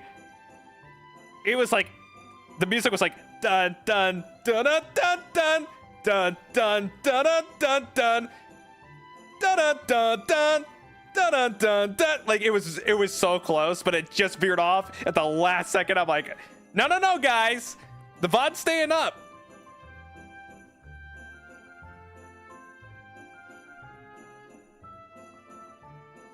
I promise.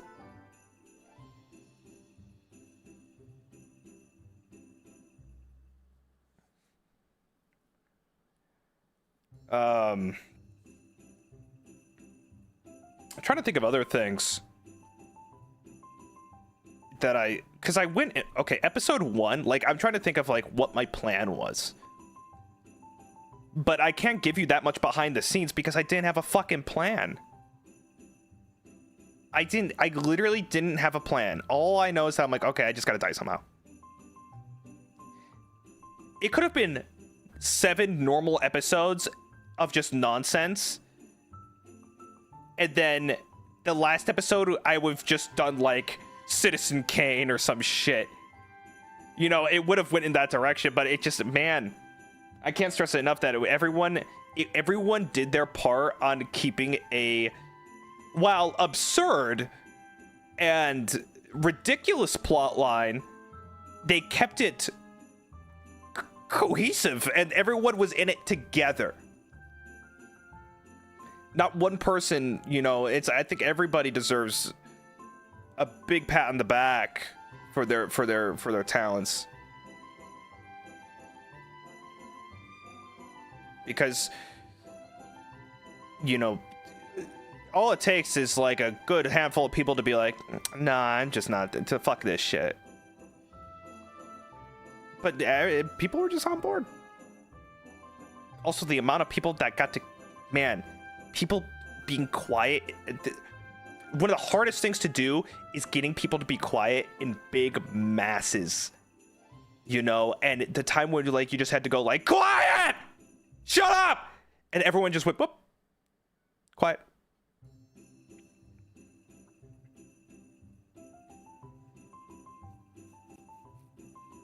I'm like, it's a miracle I got to do 2 Independence Day speeches. One where my mic fucked up, and the second one where it went well. Beautiful.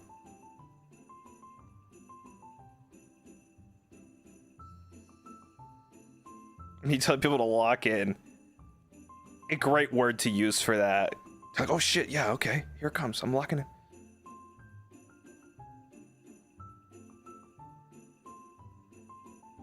Everyone did such a good job.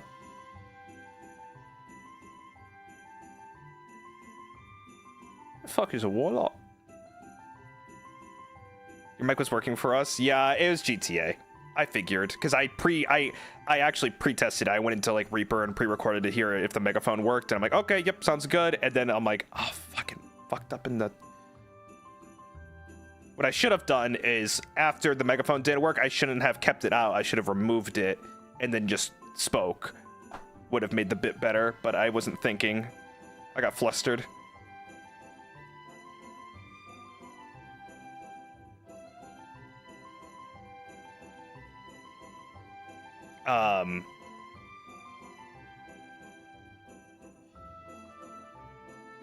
You jerk, thanks to the super chat, thank you.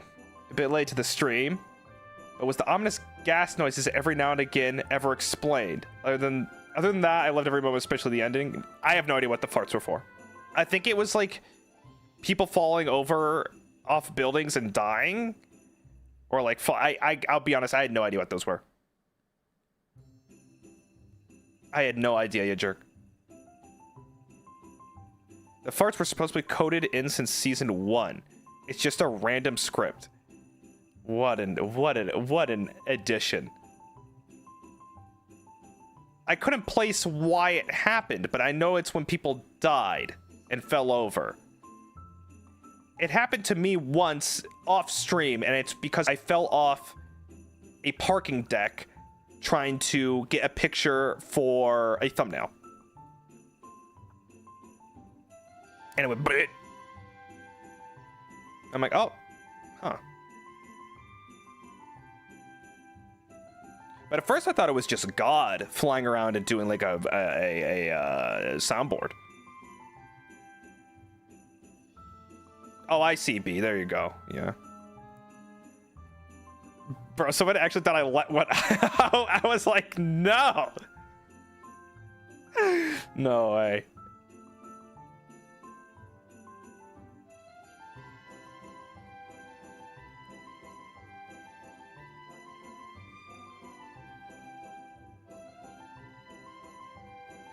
I love how nobody mentioned it, even though everyone experienced it. Well, there could be like, there's sometimes like there's like a deep scene. Well, also, I don't like pointing out jokes either. One of my least favorite things is pointing out the joke. Letting the joke just speak for itself, like the sad music's playing. I'm like, no, what's going on? And then like a fart is heard in the background. And I could turn and be like, yeah, what was that fart? But instead it's just like, let the fart just be the fart. The fart is, I don't know what the fart was, but the fart was out there somewhere. There was a fart.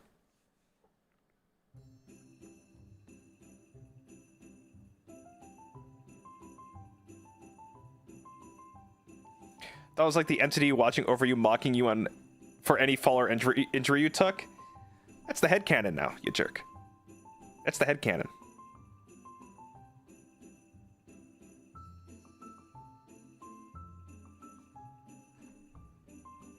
Yeah.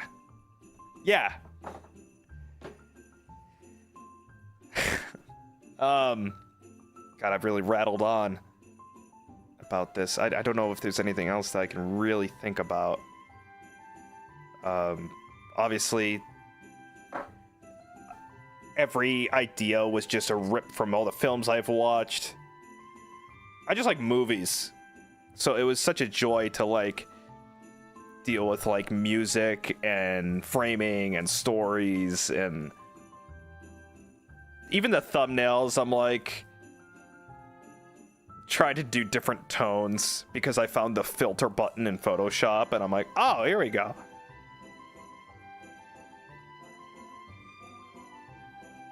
Did anyone notice the spider in the episode 4 thumbnail?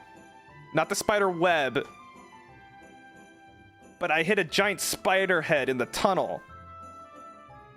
But it just looks like a normal tunnel, but it's actually just a giant spider head.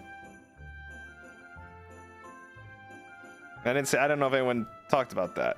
If you go back, the black and white tunnel at the end of the tunnel, it just kind of looks like the walls and whatnot, but it's actually like a big tarantula head. It's kind of scary.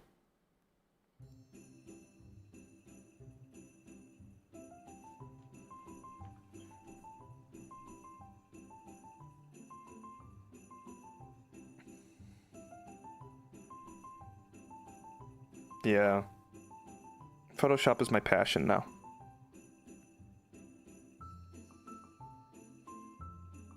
Photoshop is my passion. Episode 3, I made it. I wanted it to be like the movie Enemy. I liked the skyline, and I'm like, okay, what if I made everything yellow? The final one's very James Bond. Also, episode 7 very James Bond, actually.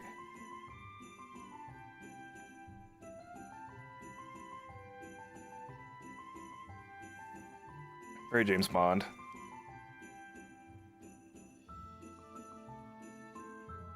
The They Live episode, I'm like, oh, I go live in literally 4 minutes and I need to make a thumbnail. I did not have time to do anything else, and I'm like, okay, here we go. New character. Scorpios. Also, it's just one giant red herring for a new character, so it worked. What was your favorite thumbnail? Probably episode 7 with the water in the hand. By the way, just giant, monstrous death flag thumbnail. Like, oh my gosh, I wonder what's gonna happen to this character.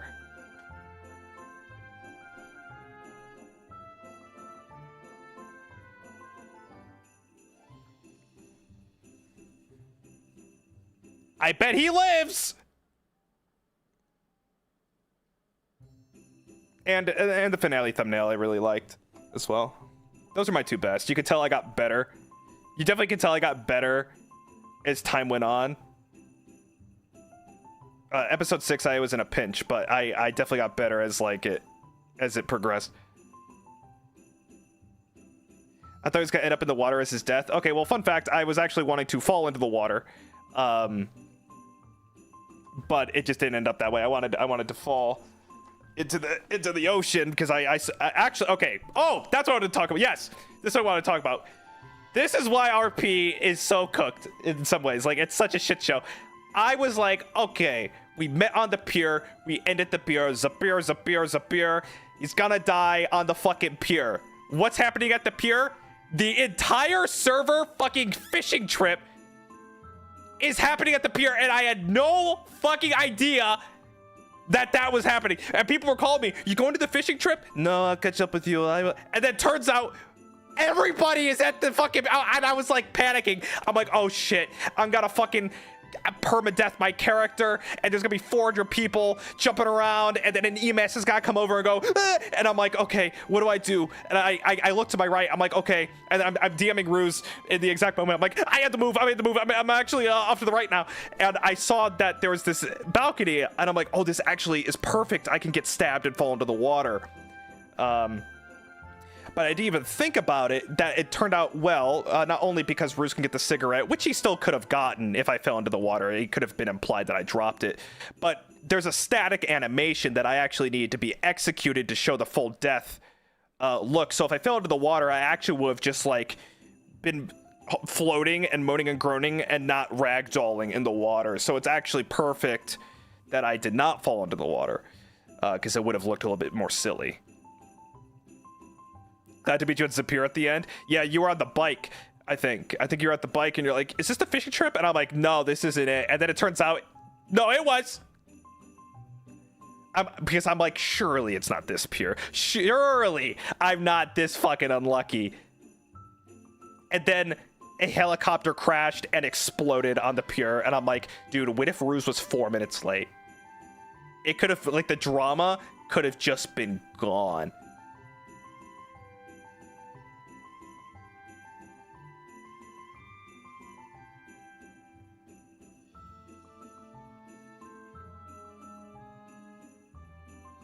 Those things will kill you, you know. I told Ruse, I'm like, dude, you gotta enter with that. You gotta enter with that. That's so cool. You gotta enter with that.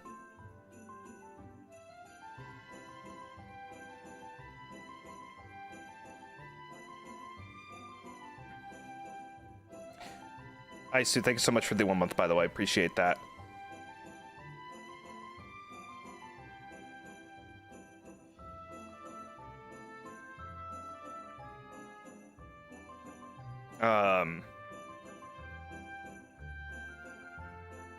Yeah, no, but, yeah, I couldn't fucking believe that. I'm like, oh, dude, I'm fucked. I was, like, sweating. Also, I'm, like, standing there, and I'm like, fuck, what do I do? What do I do? Do I keep it silent? Oh, God, too much has gone on. I'm gonna start talking again. But I want it to be silent when Ruse appears, so, but it, like, 5 minutes have passed. I'm like, oh, dude, he's probably, like, he's probably in someone's RP domain expansion right now, trying to, like, get to me, but he's too busy talking to, like, a man with a duck for a head, and he just needs to get through this, but he can, oh, fuck.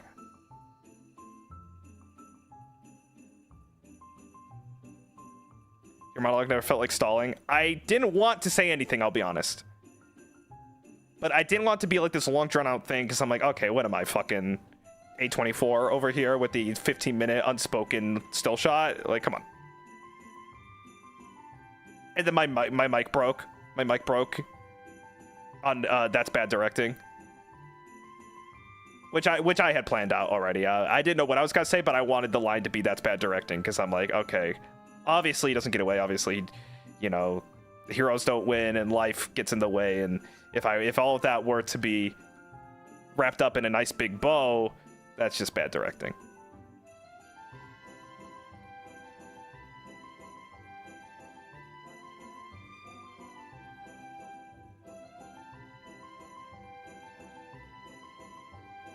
It's like a cocaine held up to Superior, yeah.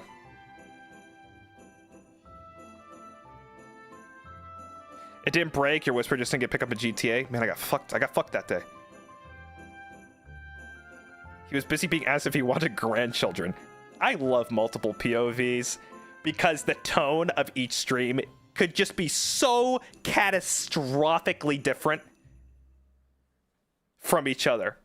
Even if they're both right next to each other talking.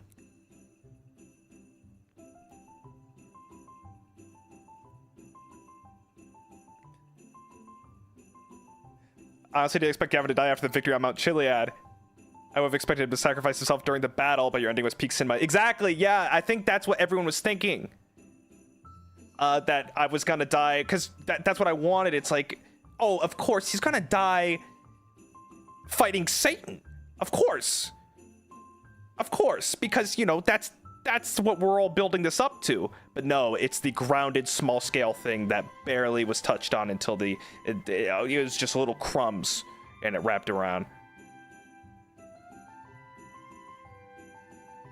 And also, by the way, guys, I didn't know what the plan was, but when the wizard was like, there's no way out, you know, if you go into the portal, it's a one-way trip. And I'm like, oh, dude, so I'm gonna go in there and people are all gonna think I'm gonna die there. And now that I make it out, it's gonna be even better.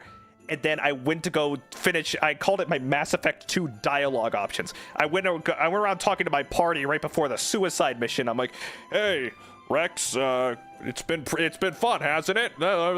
Yes, it has been. And then I had to go over to this person. I'm like, oh, you know, I called that my Mass Effect 2 wrap up before the suicide mission. And then I go to the portal and the portal's gone. And I'm like, well, fuck. I don't know what to do now. I have no idea what is going on here. And allegedly the portal disappearing was not part of the plan. Apparently that was meant to stay up. And also a bunch of people, I don't think a bunch of people were supposed to go into the portal. And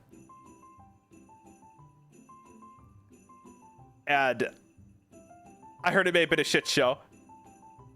They removed the portal. I had no idea. I'm like, okay. Because I was like, okay, yeah, the portal. Oh, perfect. We'll go in there. And, you know, Barnacles, I'm gonna be like, Barnacles, no. And then I'm gonna get spat back out or something. You know, whatever.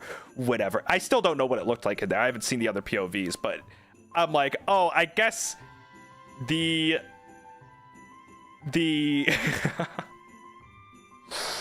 Warlock died over the phone. Like, I didn't get to see anything. I'm like, I was looking at the Warlock defeated with a big green check mark on my stream deck. I was looking at that. I'm like, when do I fucking press this, man? I would try to get confirmation, and I'm like, is it over? I don't know. And then 5 minutes. Oh, is it over? Yeah, I think it's okay. Okay. Oh, is it over? Yeah, I think it's over? Okay.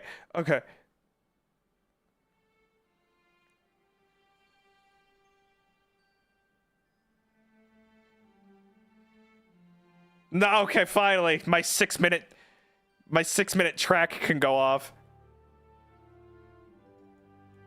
You know, I'm like, I was dying. I was looking out, like, dude, I need to, like, when am I pressing this? I don't want to press it too early.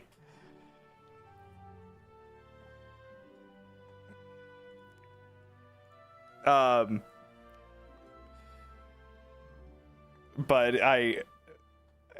that's the greatness of, like, the uncertainty of roleplay. You know, gotta go with the blows. You gotta go with the blows because you just don't know what's gonna happen.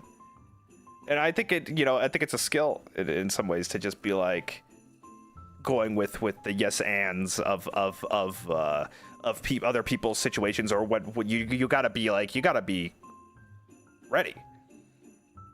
Kingman, fun fact: sharing a cigarette in old movies was a metaphor for intimacy because of not being able to show it. Holy shit. Yeah, that was my plan all along. That's right here in the script. I gotta share cigarettes, and that was a big plan. That was a big plan of mine.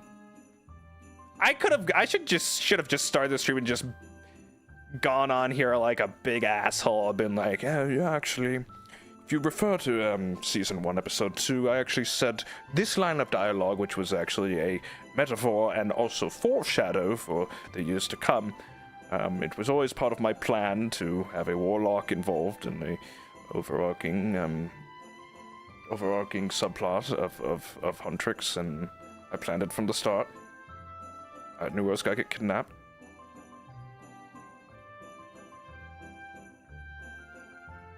I'd be right, thanks for 17 months, thank you. Funnily enough, I started playing Mass Effect 2 for the first time recently. No spoilers, no spoilers. But that joke is gonna be a real banger once you finish. That joke's gonna be a real big banger. Come back to this stream and you'll be fucking like, hell yeah.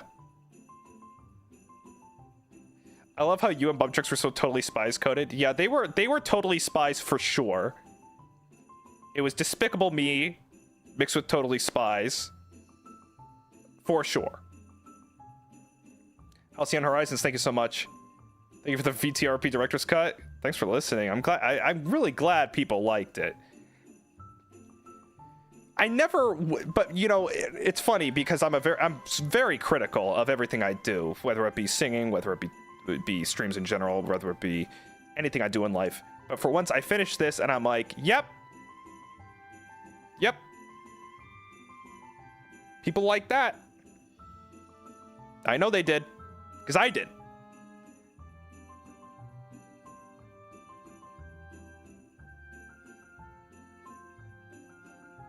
And if I liked it, I'm like, that has to mean something.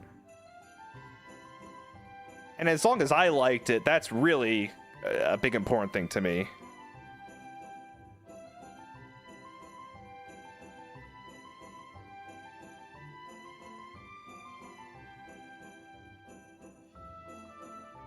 Yeah, never changing his phone, his contact from wife?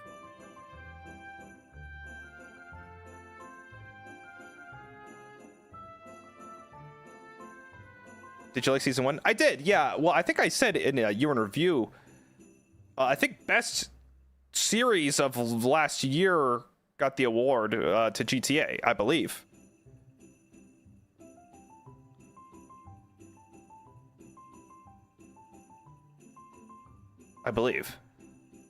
So yeah, if I was still doing an award show like thing this year, it just would have won again. But actually, you know what? I think it would be between that and Outer Wilds, which is insane because you never know how the year's gonna go. You never know how the year's gonna go because the last month of the year, I think my 2 best series of the year were right here, back to back.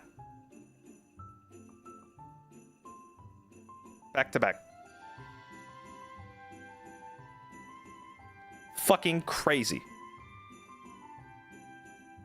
What a way to end it, you know. Just when I was in October, I'm like, well, I gotta start planning for next year, you know. I don't know if any bangers are coming. But I think it's just gonna be kind of ride it out and do my work and then kind of plan for the next year. And then boom, December hits. It's like, oh, by the way, your 2 best series of like a long time are just gonna come flying out.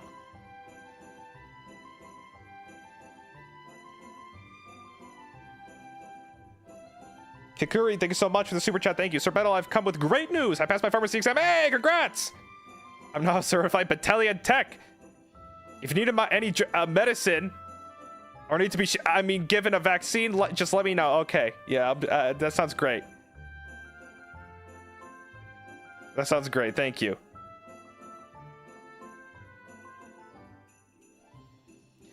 Bettel Bettel 2 Death stream was pretty great too. Oh no, I think that one's great. I think that was really good. But that was just one little stream, you know. Bettel 2 Death stream. And then I think my best, like, one of my best, like, I can't believe this, but one of my best things one of the hardest things I worked on this year was the Billy debut stream. I don't know why. I mean, I do know why. I wanted it to be good, but I cooked like so hard for that. For just like, I was just like in a moment of just like,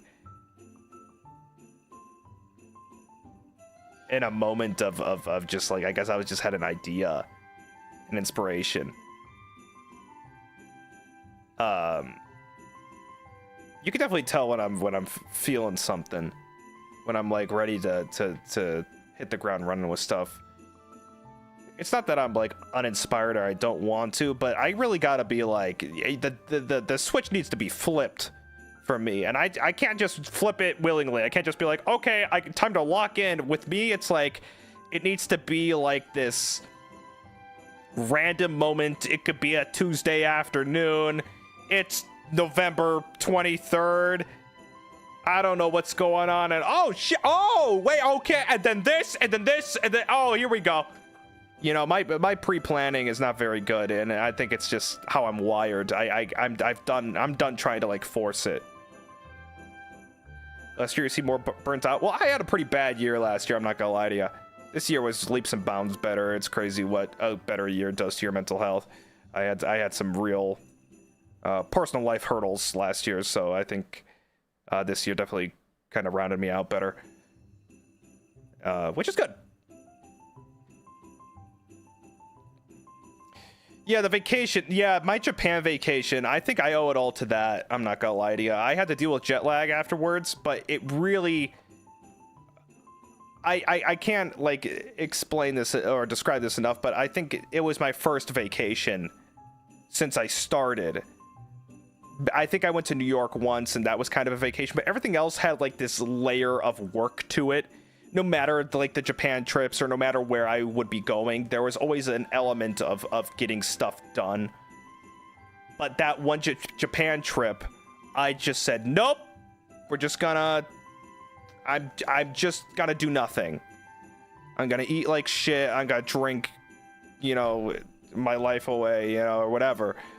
And just not think about an email or a meeting or anything. And I think that did leaps and bounds for me. So what does that say? Well, I guess I need to take more prolonged breaks when I feel like it's coming or when it's there. Because I've also, like, I got back and it's like I've been streaming longer. I feel sharper. I have more to talk about, just in general. And I will say, after my anniversary is done, because I'm cooking for that, and brother, I'm cooking for that. After that's done, I'll probably take a week break, 2-week break. I don't know. But we're not done yet. We're not done yet. That anniversary is fucking simmering.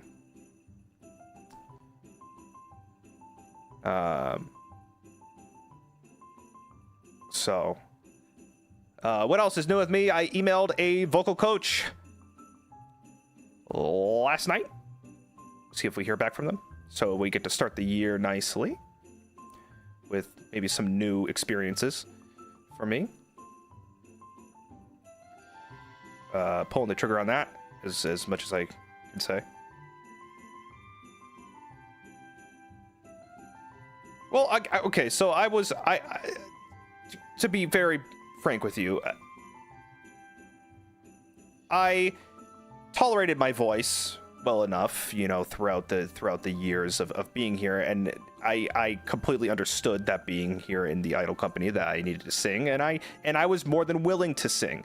I didn't need to be the best singer ever, and I kind of came to terms of just being like, you know, I'm just gonna sing and get by. I'm gonna get by, and I do want to improve and whatnot, but I don't know if I need a coach or anything. And I was struck with the inevitable, like, harrowing, crippling anxiety to go in and, you know, make myself vulnerable and stuff like that, and I didn't want to do that, so I kind of had to face my fear with that. But as I went, I was like, you know, I started harming myself more with poor technique, and then I kind of thought to myself, I'm like, oh, wait a second, why do I keep hurting myself? I could just stop singing or just, like, not try so hard.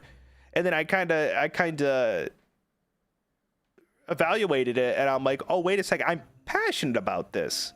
I like to sing. I like singing. This is something I like to do. You know, I owe it to myself that if there's something I like to do, that I should just, you know, expand on it and make it healthier and become more proficient at it. Why would I do myself the disservice of just making ends meet, you know? Finnerell, thank you for the super chat. Thank you. Ming, thanks for 31 months. Project Potato, thanks for the super chat. Appreciate that. Just want to say your performance of Out of Control is so good. I listen to it every day. I would kill for a video cut of it. Oh my gosh. If the amount of times I was told that people wanted a video cut of a song I did in a live concert, I would have $2. Billy Gilly, thank you.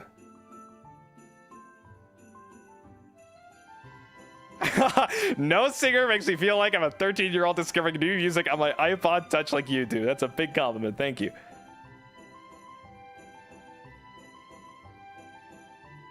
Thank you.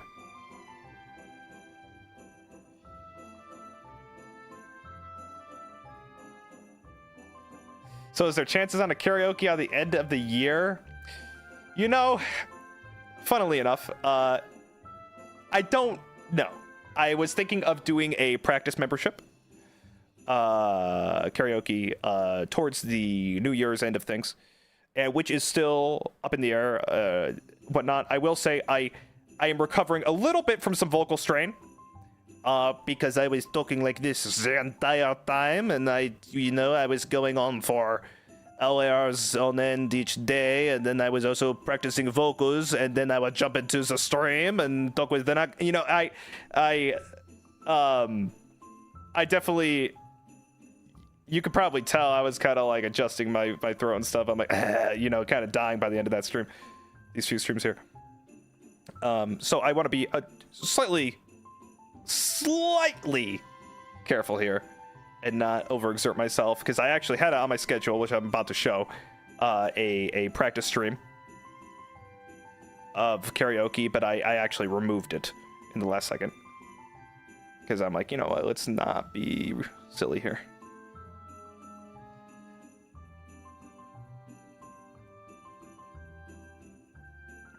I mean, everybody's doing like these voices. Yeah, I can only mention Sadako, Chad. Yeah, you guys, who knows?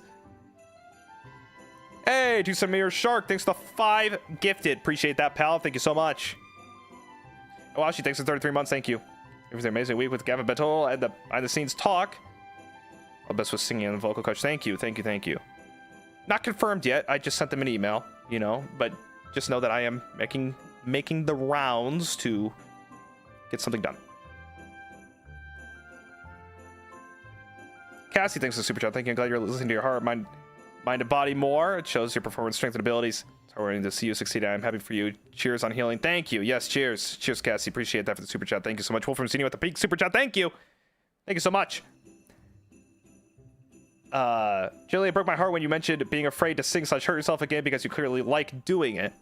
I fear that you're building yourself back up and getting help. And selfishly, I miss hearing you sing. Yes, yes. Well, I think a big thing is, guys, is not even if, you know, I by the way, me getting a vocal coach is not just some selfish, self-indulgent thing because I like doing it. I want to reiterate and say, you know, so many people have told me that they enjoy my singing, that they like hearing it, and that enough is such a big thing to me, because I couldn't I'd even, you know, when I joined stars in general, when people were, you know, I would join, I'm like, no one's gonna fucking, you know, I immediately started singing because I got hired, and I'm like, all right, it's time to sing. And I would open up Carafun and I would sing like Ghost and Ricky Martin or whatever the fuck else for like hours a day, because I couldn't hold a tune to save my life when I started, and it was all self-taught. So I would just be like, okay, I gotta sing. They expect me to sing. So it was time to sing, and then, you know, I just started singing. And it goes a long way, and people are like, you know, hey Bettel, you know, I really like your singing. I like hearing you sing. And despite how critical I am of hearing myself and whatnot, it's a very welcoming and nice thing to hear. Lumiere, thanks for the Akasupa. Thank you so much, pal. Who is this weird 2D man on my screen? I want my 3D director back. Lumiere,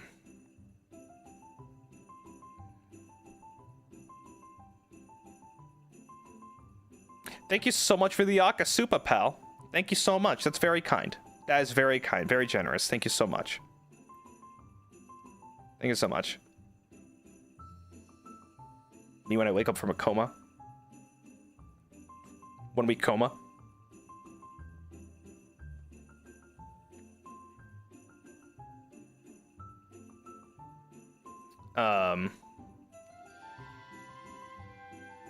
I can't live without your singing. Thank you so much, Mamichi. Appreciate that. Thank you. Thank you. That's very kind. WTF Member, thank you so much for the 11 months. Thank you. I had no idea you didn't have any professional training this entire time. You're amazing already. I can't wait to hear your voice grow. Yeah.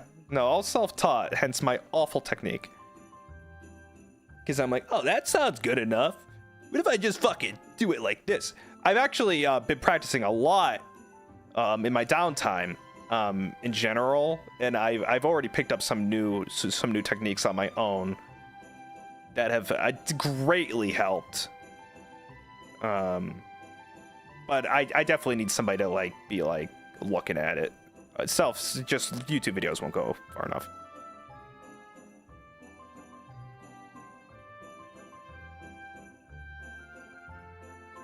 Proceeds to rip vocal cords like a paper shredder. Yeah, I mean, it's like, yeah, garbage disposal moment.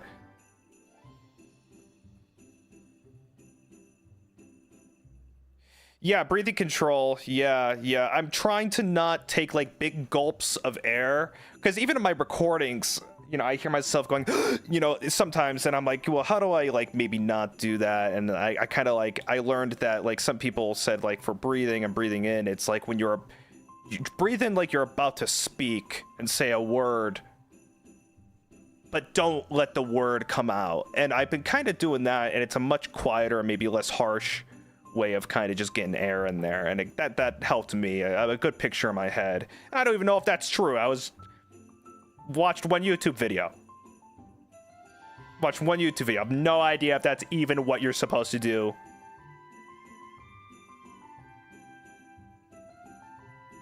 No idea. But it definitely made it quieter. It doesn't sound like I'm fucking like,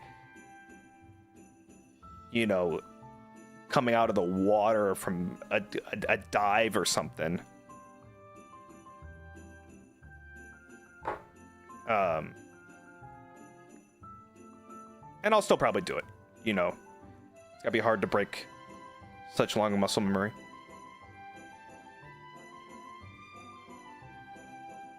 Someone thank you that. I mean, yeah. Shoot me a DM, bro. Love to hear it.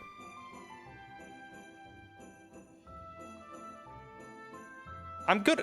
But by the way, like with like pictures, when someone's like, you need to give me like an example, like a picture, because like when someone says like you just need to like breathe through your stomach or breathe from your diaphragm, that's not gonna help me. Okay, someone needs to be like, imagine you're like about to like blow out the candles to your birthday cake or whatever the fuck, something like that. then it'll completely click with me. That's how I made it through high school, you know?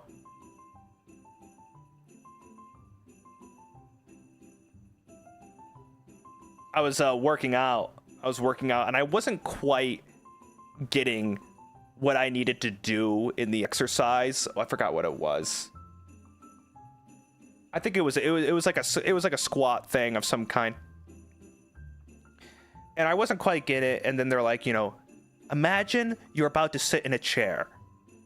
Imagine you're about to sit in a chair or something, and I'm like, oh, and I immediately got it. I immediately did it. Like, I need like a visual representation of what it can, no matter the absurdity. It helps me so much in that sense. Like, just writing something out or just speaking it to me isn't gonna help me. It's not gonna help me.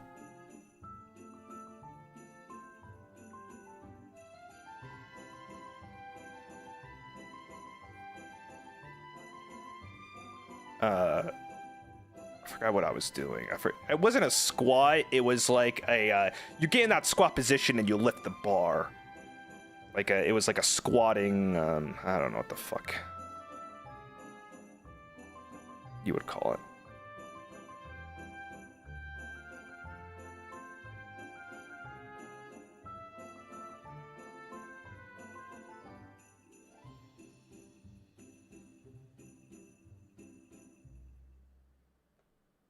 Yeah, some kind of row. It was, I think it was for lats. Yeah, I think it was, or shoulders. I don't remember. I don't remember what I was doing it for. I don't do that one too often. I like different exercises in that sense.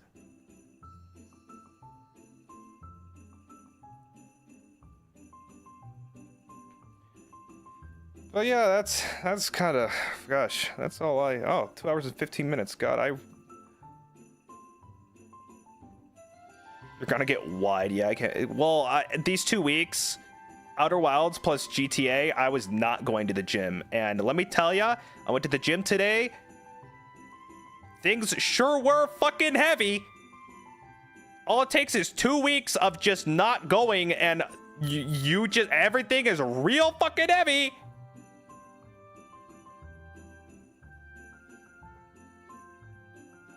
Well, every time I go to the gym with my friend, we exit the gym and he goes, "Hey, good workout today. Just gotta do this every day for the rest of our lives." And the worst part is that he's right, because the second you don't go or you let it slip, it's like, well, you're fucked. When I skip kickboxing for 1 week, I feel like I'm getting tortured when I return. God, kickboxing, fuck. No kidding.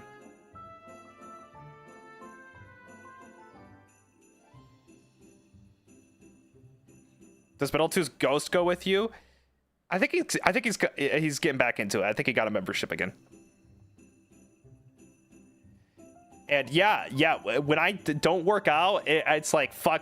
I mean, I just started going back, but when I don't work out, I look at myself like, I mean, this guy's like body dysmorphia, and you know, that's what every person that works out says. But I look at myself and I'm like, man, dude, I'm miserable, man. I'm fucking miserable.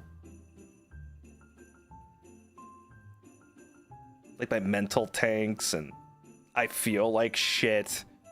I'm just more lethargic. It sucks.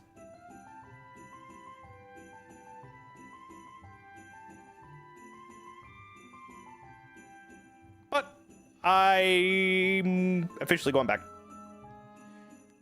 Calories don't count during Christmas anyway, so I'm gonna drink more eggnog and bake chocolate chip cookies, and then January's got hit, and it's like, yeah, I gotta go back. I'm going back to the gym. Christmas equals bulk. That's right. That's my cope. The thing is, I don't even want to bulk. But then again, maybe I do. That'll make the cut so much better. I think that's how it goes.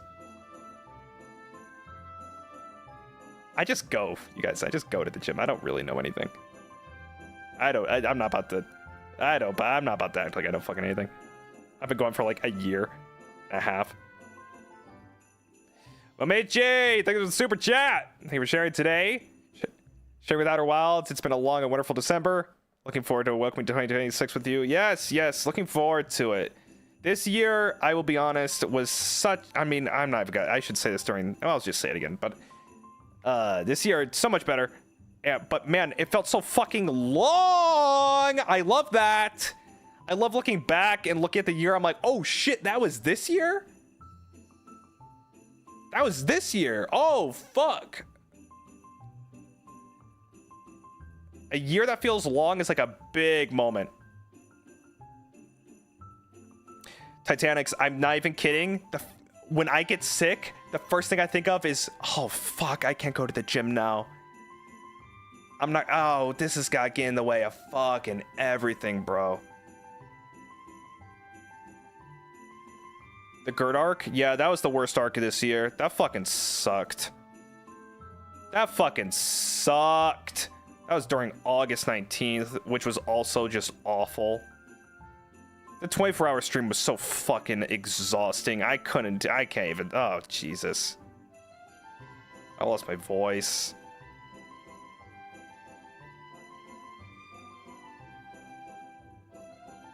Fucking awful. Damn, my bad, man. Sorry, Hef Jardy, not you, bro. Happy birthday.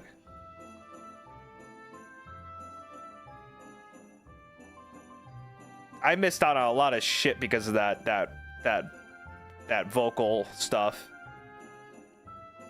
Stuff that's still to like come. I've missed out on because like, I mean, you'll learn about it in due time, but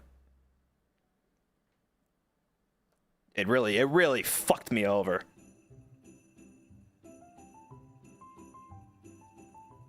Jordy, thanks for 34 months, pal. Appreciate that. Jinro, thanks for the 27 months.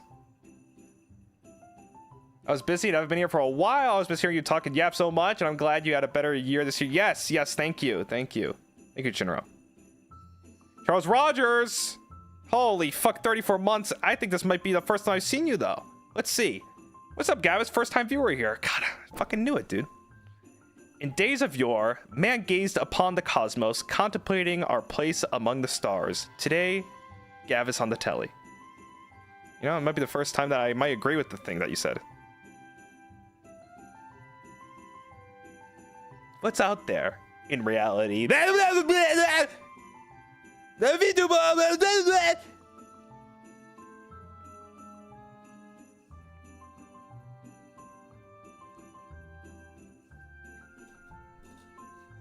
Yeah.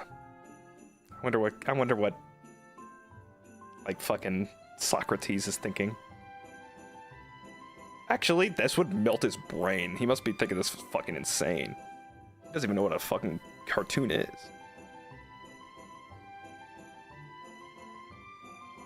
Yeah, we're almost at 3 years of Gavis Bettel.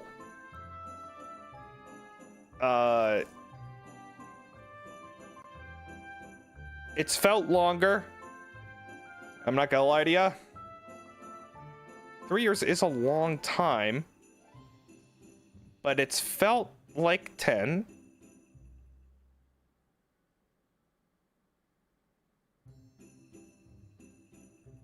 It's felt really long. I don't think that's a bad thing. I think the older you get, if things feel longer, it's like better. Because, you know, it starts becoming true when you get older and people are like, well, you know, time starts going by real quick. And I'm like, dude, if this year felt long, oh, thank fucking God. Thank God.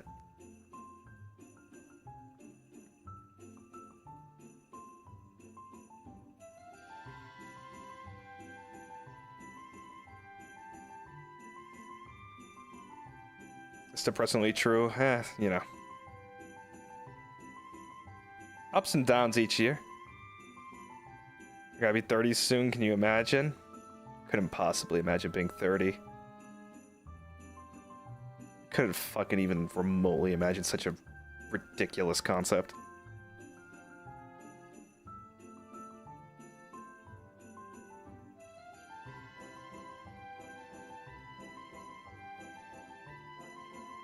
Does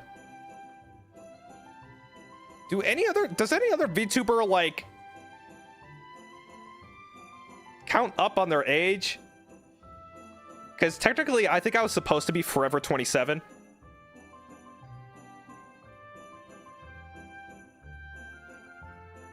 I think I don't know if it's a rule, but I was definitely like,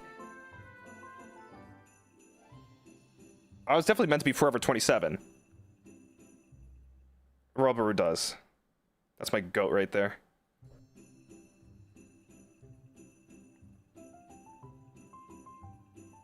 Because, yeah, I could have just been 27 season 3. But doesn't it feel more interesting? Doesn't it feel more interesting and more, like, real? When the thing that you've been watching for so long starts fucking aging? There's gotta be a talk with my manager. If I'm here for another, like, 5 years, I'm gonna start asking if I could get, like, crow's feet on my fucking model.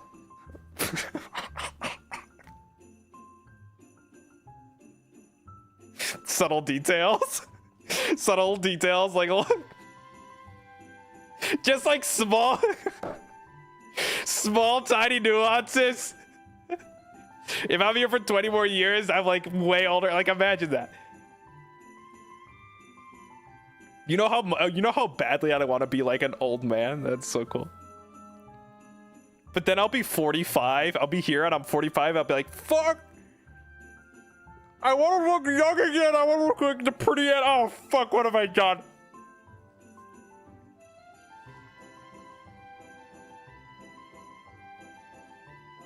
And then it's just depressing. Wait, what's more depressing? Being old and going to something that looks really young, or something that ages with you so you can never pretend to be young ever again? Probably the first one's kind of fucked up. I think I don't know. I think the first one.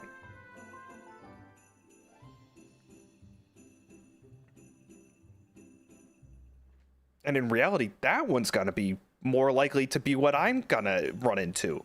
I'm gonna be fucking like 40. And I'm gonna look exactly the same.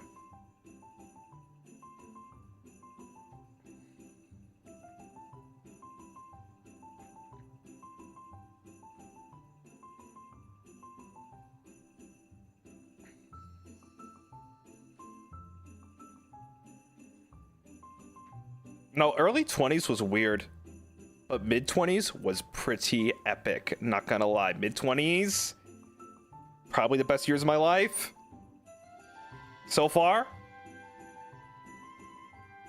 Let's see what 30s brings me. 25 is when the real fun starts. I'm not kidding. 25 is like when it clicked. I'm like, oh shit, dude. I could like go to the Cheesecake Factory whenever I want. You ever felt the same you were 10 years ago? Oh no. That would 20. Oh no. No, God. Oh God, no. Oh Jesus. Oh no. Oh. If, no. 20-year-old me was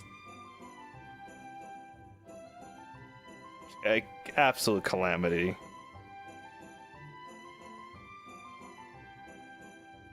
Just a fucking absolute disaster.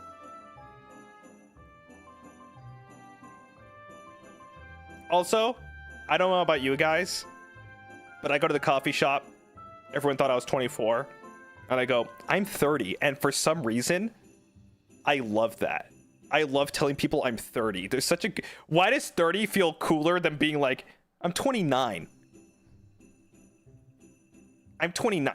29 feels older than 30 to me. Why? I don't know what that is. But there's that round number. It's got to fuck up again though, because I'm gonna hit 31 and then it's gonna suck. But just saying 30, like I'm 30. Then it's like, oh shit. But then I go, I'm 31. And it's like, oh, this guy's like fucking Gandalf.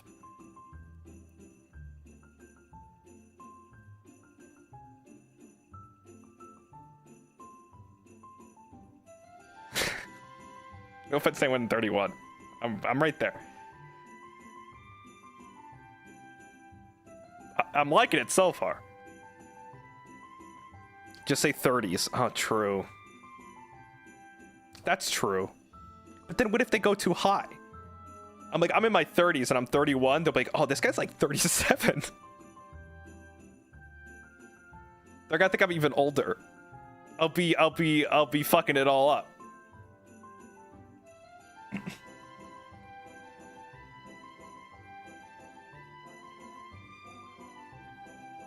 In my 30s. 30s.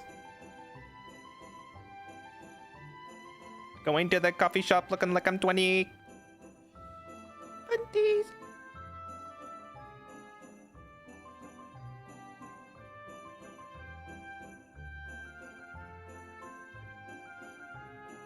Just lie, it's not illegal. Tell it to my barber.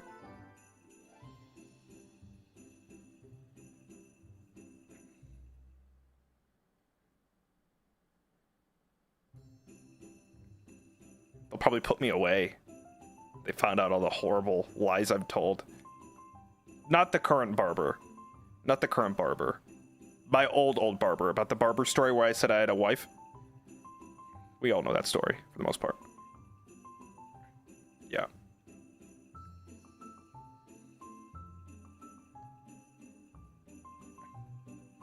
Money Sunday, there's 28 months. Not gonna lie, getting older feels pretty nice. Getting to embrace my inner cat granny that I was always meant to be. That's right. Nice and free. Nice and free.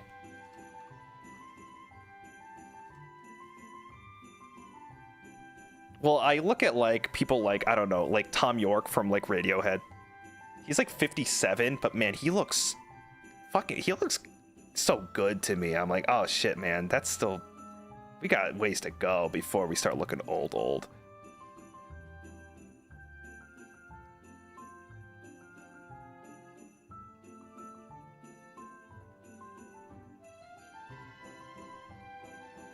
Even 60, like the time I honestly, honest to God, I think like the second you start looking like old is like,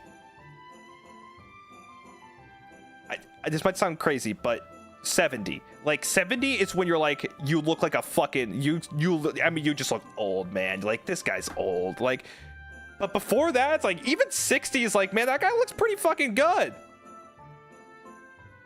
That guy looks pretty fucking good still. Because I look at my parents and stuff and I'm like, man, they still look great. So I don't know. You don't look old for that long, I feel.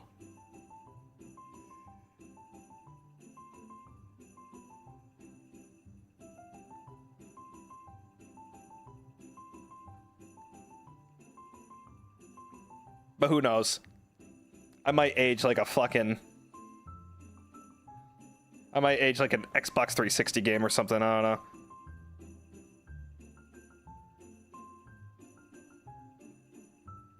Keanu aged real well. Well, he's an anomaly. I mean, that's just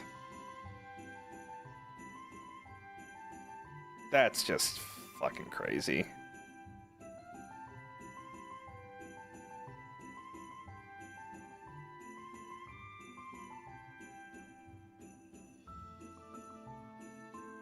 Do you have to put a towel over you to fix the red ring of death? No, just let me die.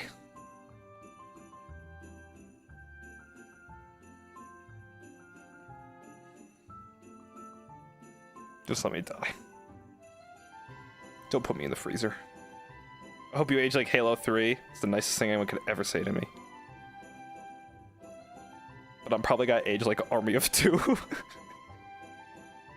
That's for like the one person that gets it. That's for one person.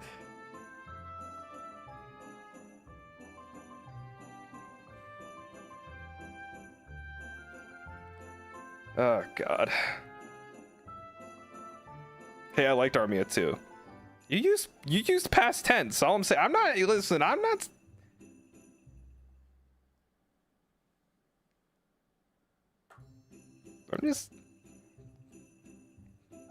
saying anything.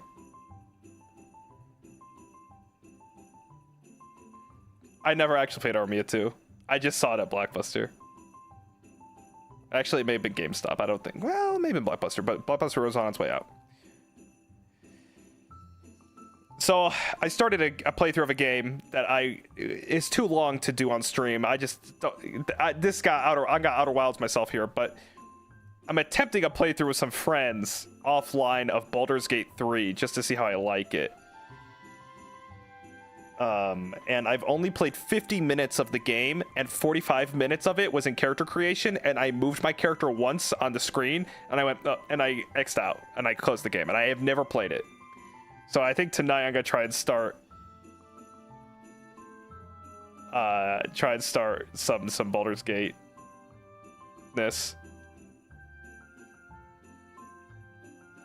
I was looking at my character, I'm like, oh, my character's gonna be like this, he's gonna look like this, and oh, he's gonna be like a fucking warlock, and he's gonna have a pact with an elder god, and his like guardian familiar looks like this, and he's gonna be a tiefling, and all this, and he's gonna look like, and I spent 45 minutes like just going through skin tones and eye color and shit. I'm like, oh, he's got like a scar on his face, and fucking the warlock, and then I finished the character, and then I go into the game, and I moved literally once, and my eyes glazed over, and I X'd out of the game.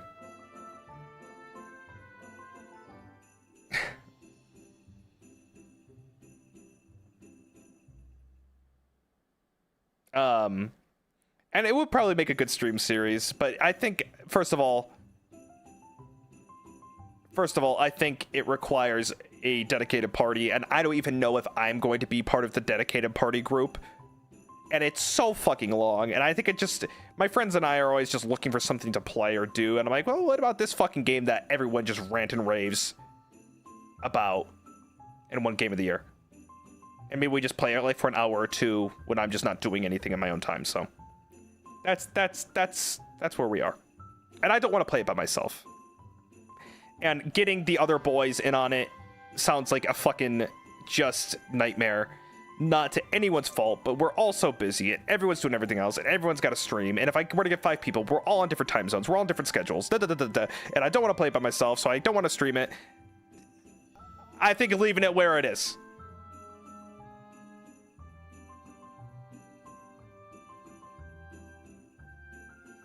Guaca Gabs, thanks for the 5 gifted. Thank you so much, Guaca Gabs. Really appreciate that. Thank you.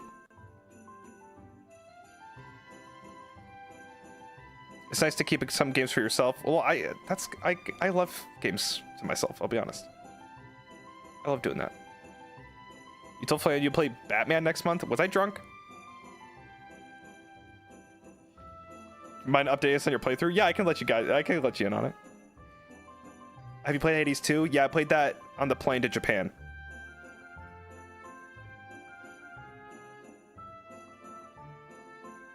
Quokka Gap, thanks for the super chat. Thank you. Hi, Bettel. Just want to say, I finished uni after dropping out years before.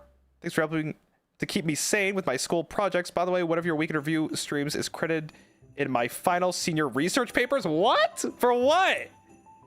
Well, congrats. That's great. Got back into it. That's great. Wait. Oh, I need to know what you used. They're like, yeah, this guy Gavis Bettel, he was talking about fucking his air fryer.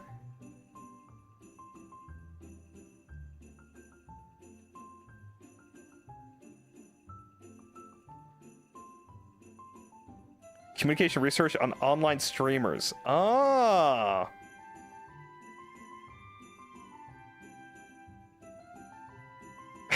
The vortex. I don't even remember its name. Oh, God.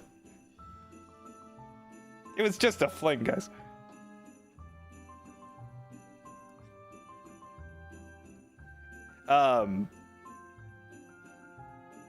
It's still out there. Vortex.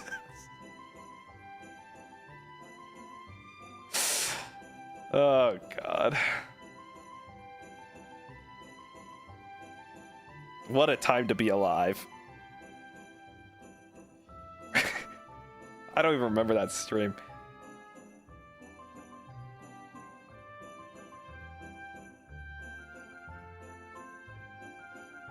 I have the clip saved in a comedy playlist just so I can see if I need a laugh. That's so funny. I don't remember how that even happened.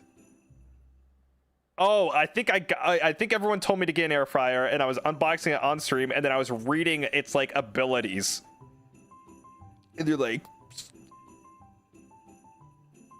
I think that stream was also this year. No. There's no way.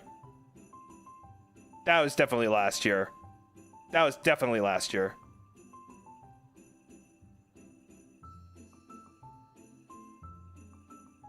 year wasn't that long. Wait, what was the Gavis Bettel gets a gadget that everybody else has in their home of the year? Oh, what did I get? Did I get something that everybody else has this year that just improved my life significantly? Let me think. Maybe a humidifier? Phone charger stand?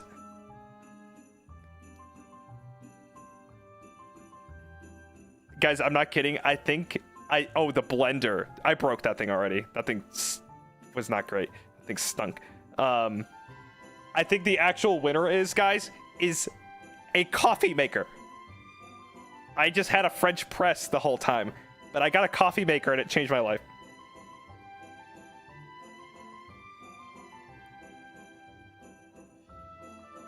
And it's just like a shitty little coffee maker, but all I had was a French press, which was good. The French press was good, but it was such a bitch.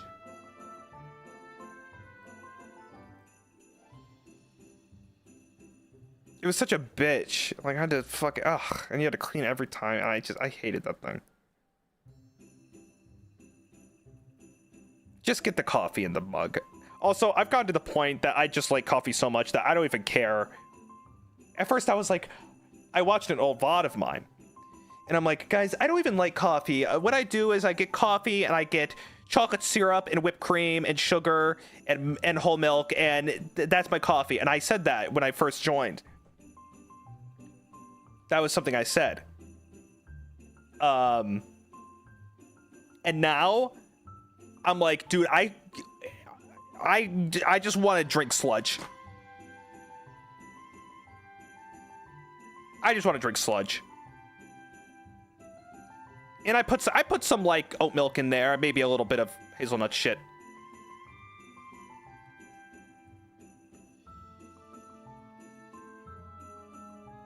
What happened to our sweet boy? Sweet boy's still here, trust me. I just have more willpower to not destroy myself. 2022 Bettel that only ate candy and beer. No, beer is a newer thing for me. I barely drank beer in 2022. 2022 Bettel loved Smirnoff Ice and rum, and now I just drink. I just love like. I just drink fucking Mick Ultra or something. Which, it's not my favorite, but, you know, 90 calories.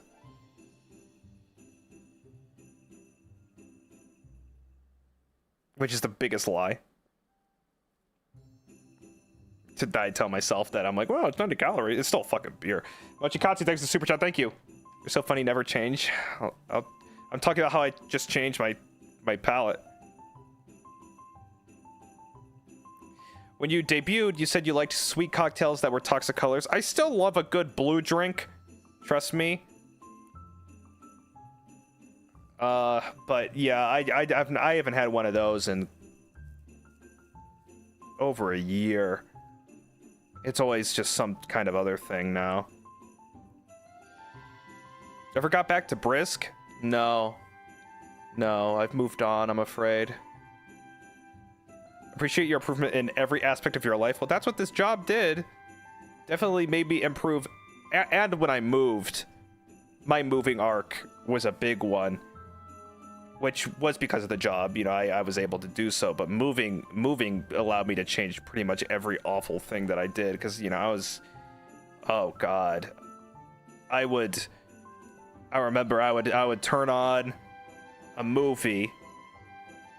I would turn on a movie and I would lay in bed and I would open a full-sized Cadbury milk chocolate bar. and I'd get a bag of baked Lays, and I would just eat them in tandem because I loved the salty and sweet element, and I would just eat the whole bag of Lays, and I would just like little by little just eat that entire candy bar, and I would do that like every week, and then I would it was always in bed. I called it a ritual. I couldn't sleep otherwise, and this is before I had dairy-based nightmares, but I would get into bed and I'd get a giant bowl of chocolate ice cream. Giant bowl of chocolate ice cream. I mean, like 4 scoops. Just eat all the chocolate ice cream. And then I would go into the kitchen. I would get a big, and then I would microwave an entire bag of movie theater butter popcorn. And I would eat all of that. And I would drink a Barks root beer while having, oh man, dude. I was doing it right. What the fuck happened to me? I was doing it right. God damn. There's still time. I could go back. That dude, I was doing it. Root beer. Oh. Every night, guys. Ice cream every night. Oh man. What's in my fridge right now? You know what I do now? My sweet tooth starts kicking in. I go and get a 30 gram of protein yogurt cup, and I would put protein granola, like honey vanilla protein granola in there, and I'd mix it around. I put some honey in there, and I that's what I have now. And you know what? It's really good. I really enjoy it, but boy, do I miss a good bowl of chocolate ice cream, man.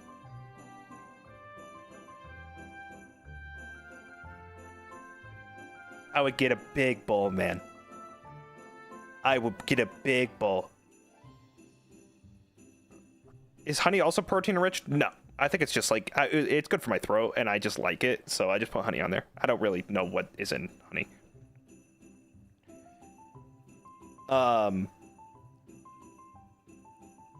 Yeah, a little bit of a sweetener. But dude, oh, I was a fiend. I mean, I was a fucking monster. Chocolate ice cream, and then I would get that Reese's chocolate syrup that hardened into a shell, and I would fucking coat that thing in that. Like, it was like a whole other meal. Like, it's just a fucking chrysalis breaking that shit open.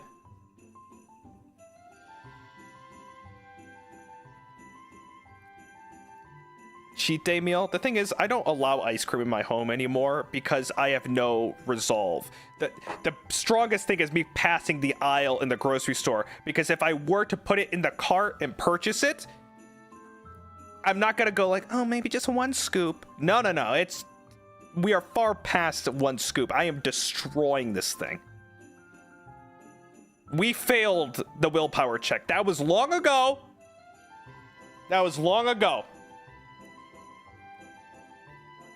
I forgot what chocolate ice cream I got. Originally, it was the store brand Publix chocolate ice cream. And then it was the Aldi chocolate ice cream, which I actually really liked. Very odd ice cream, but I really liked it. And then I started living on my own.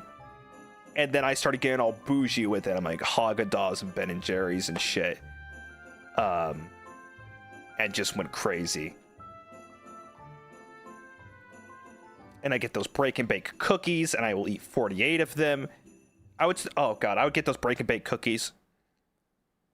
I was like Walter White for fucking store-bought desserts. I would get those break and bake cookies, and I would crumble them up and put them in my vanilla ice cream while they were still hot.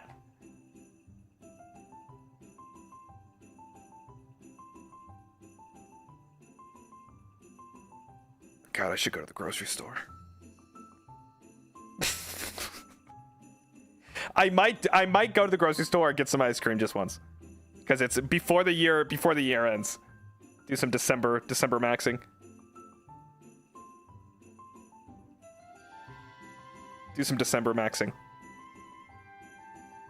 I saw the Ninja Creamy thing. I thought about it, but I'm like, if I'm gonna get ice cream, I'm gonna get fucking ice cream.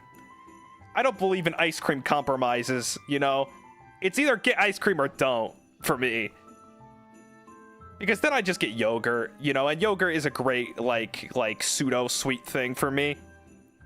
But like if I'm gonna I'm either gonna get ice cream or not, you know. You want sweets, just get some sweets, enjoy it. You know, no need to go crazy.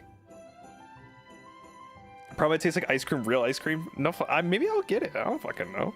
Maybe that's the gadget I'll get next year, and I'll be like, guys, I remember what I said about the Ninja Creamy. Let me tell you something. Best thing that ever did to me. Best thing that's ever happened to me. I can't fit through the door. I'm fucking 500 pounds of pure muscle. Always gotta get a little gadget. Trying to think of what else I can get that it will be like, dude, 15-year-olds own this shit. You are a 30-year-old man and you just now bought a fucking vacuum. You know, I don't know. My friend uses chocolate Fairlife. Oh!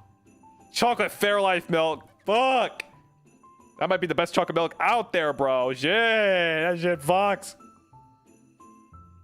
That shit fucks. That's the shit.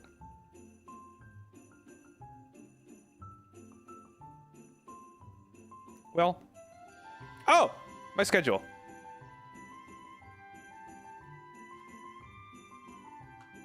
Let's look at this real quick. I don't know if this is finite.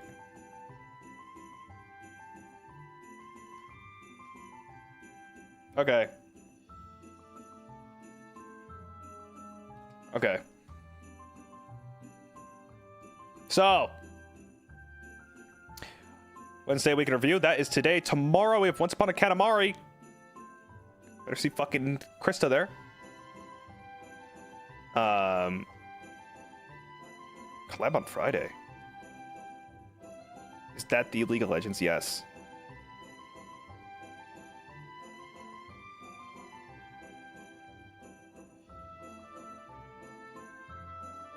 Yes. What is Ferocious? Great question. Great question. I saw it on the perms list and I said, that is a game where I think you shoot dinosaurs. And I don't know what it was, and it looked goofy.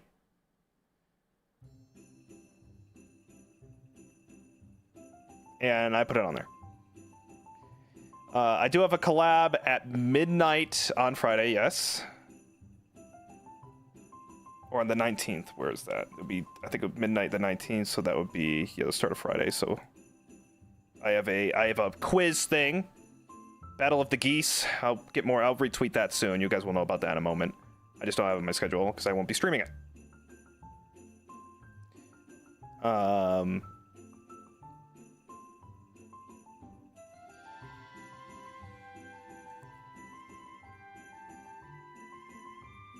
What else? Let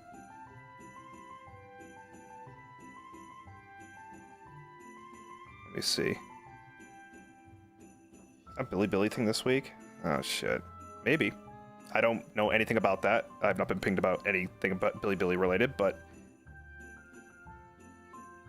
I had a meeting literally yesterday, but we'll see. There might be some confusion. League of Legends, Paul and Lambriel. We have Beef and Barnacles League of Legends collab, and then Ferocious is just gotta be like some random game I threw on there. And then Menchie, we're gonna talk about Menchie in Friday. Just a little stream, nothing crazy.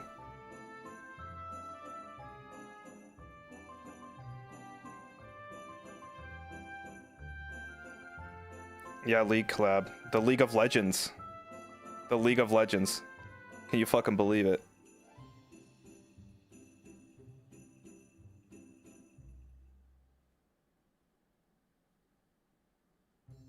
If you can believe it. That's it. Keep it on Twitter. I'll be pinging if I am in other areas. And that's it. The schedule will be going out soon. Thanks for watching, y'all. This has been a Gavis Bettel stream. We could have gotten ice cream. Better luck next time. Fuck. Cassie, thanks for the super chat.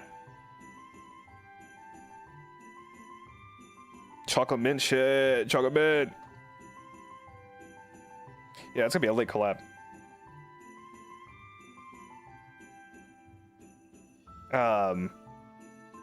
Yep, that's it, guys. I'm gonna find you a raid that you can go into. Thanks so much for watching. Really appreciate that. Thank you guys for all the support as always, and the kind words and indulging in the GTA RP. Love that you guys liked it. If you like it, I like it. It's great. And I will see you guys later.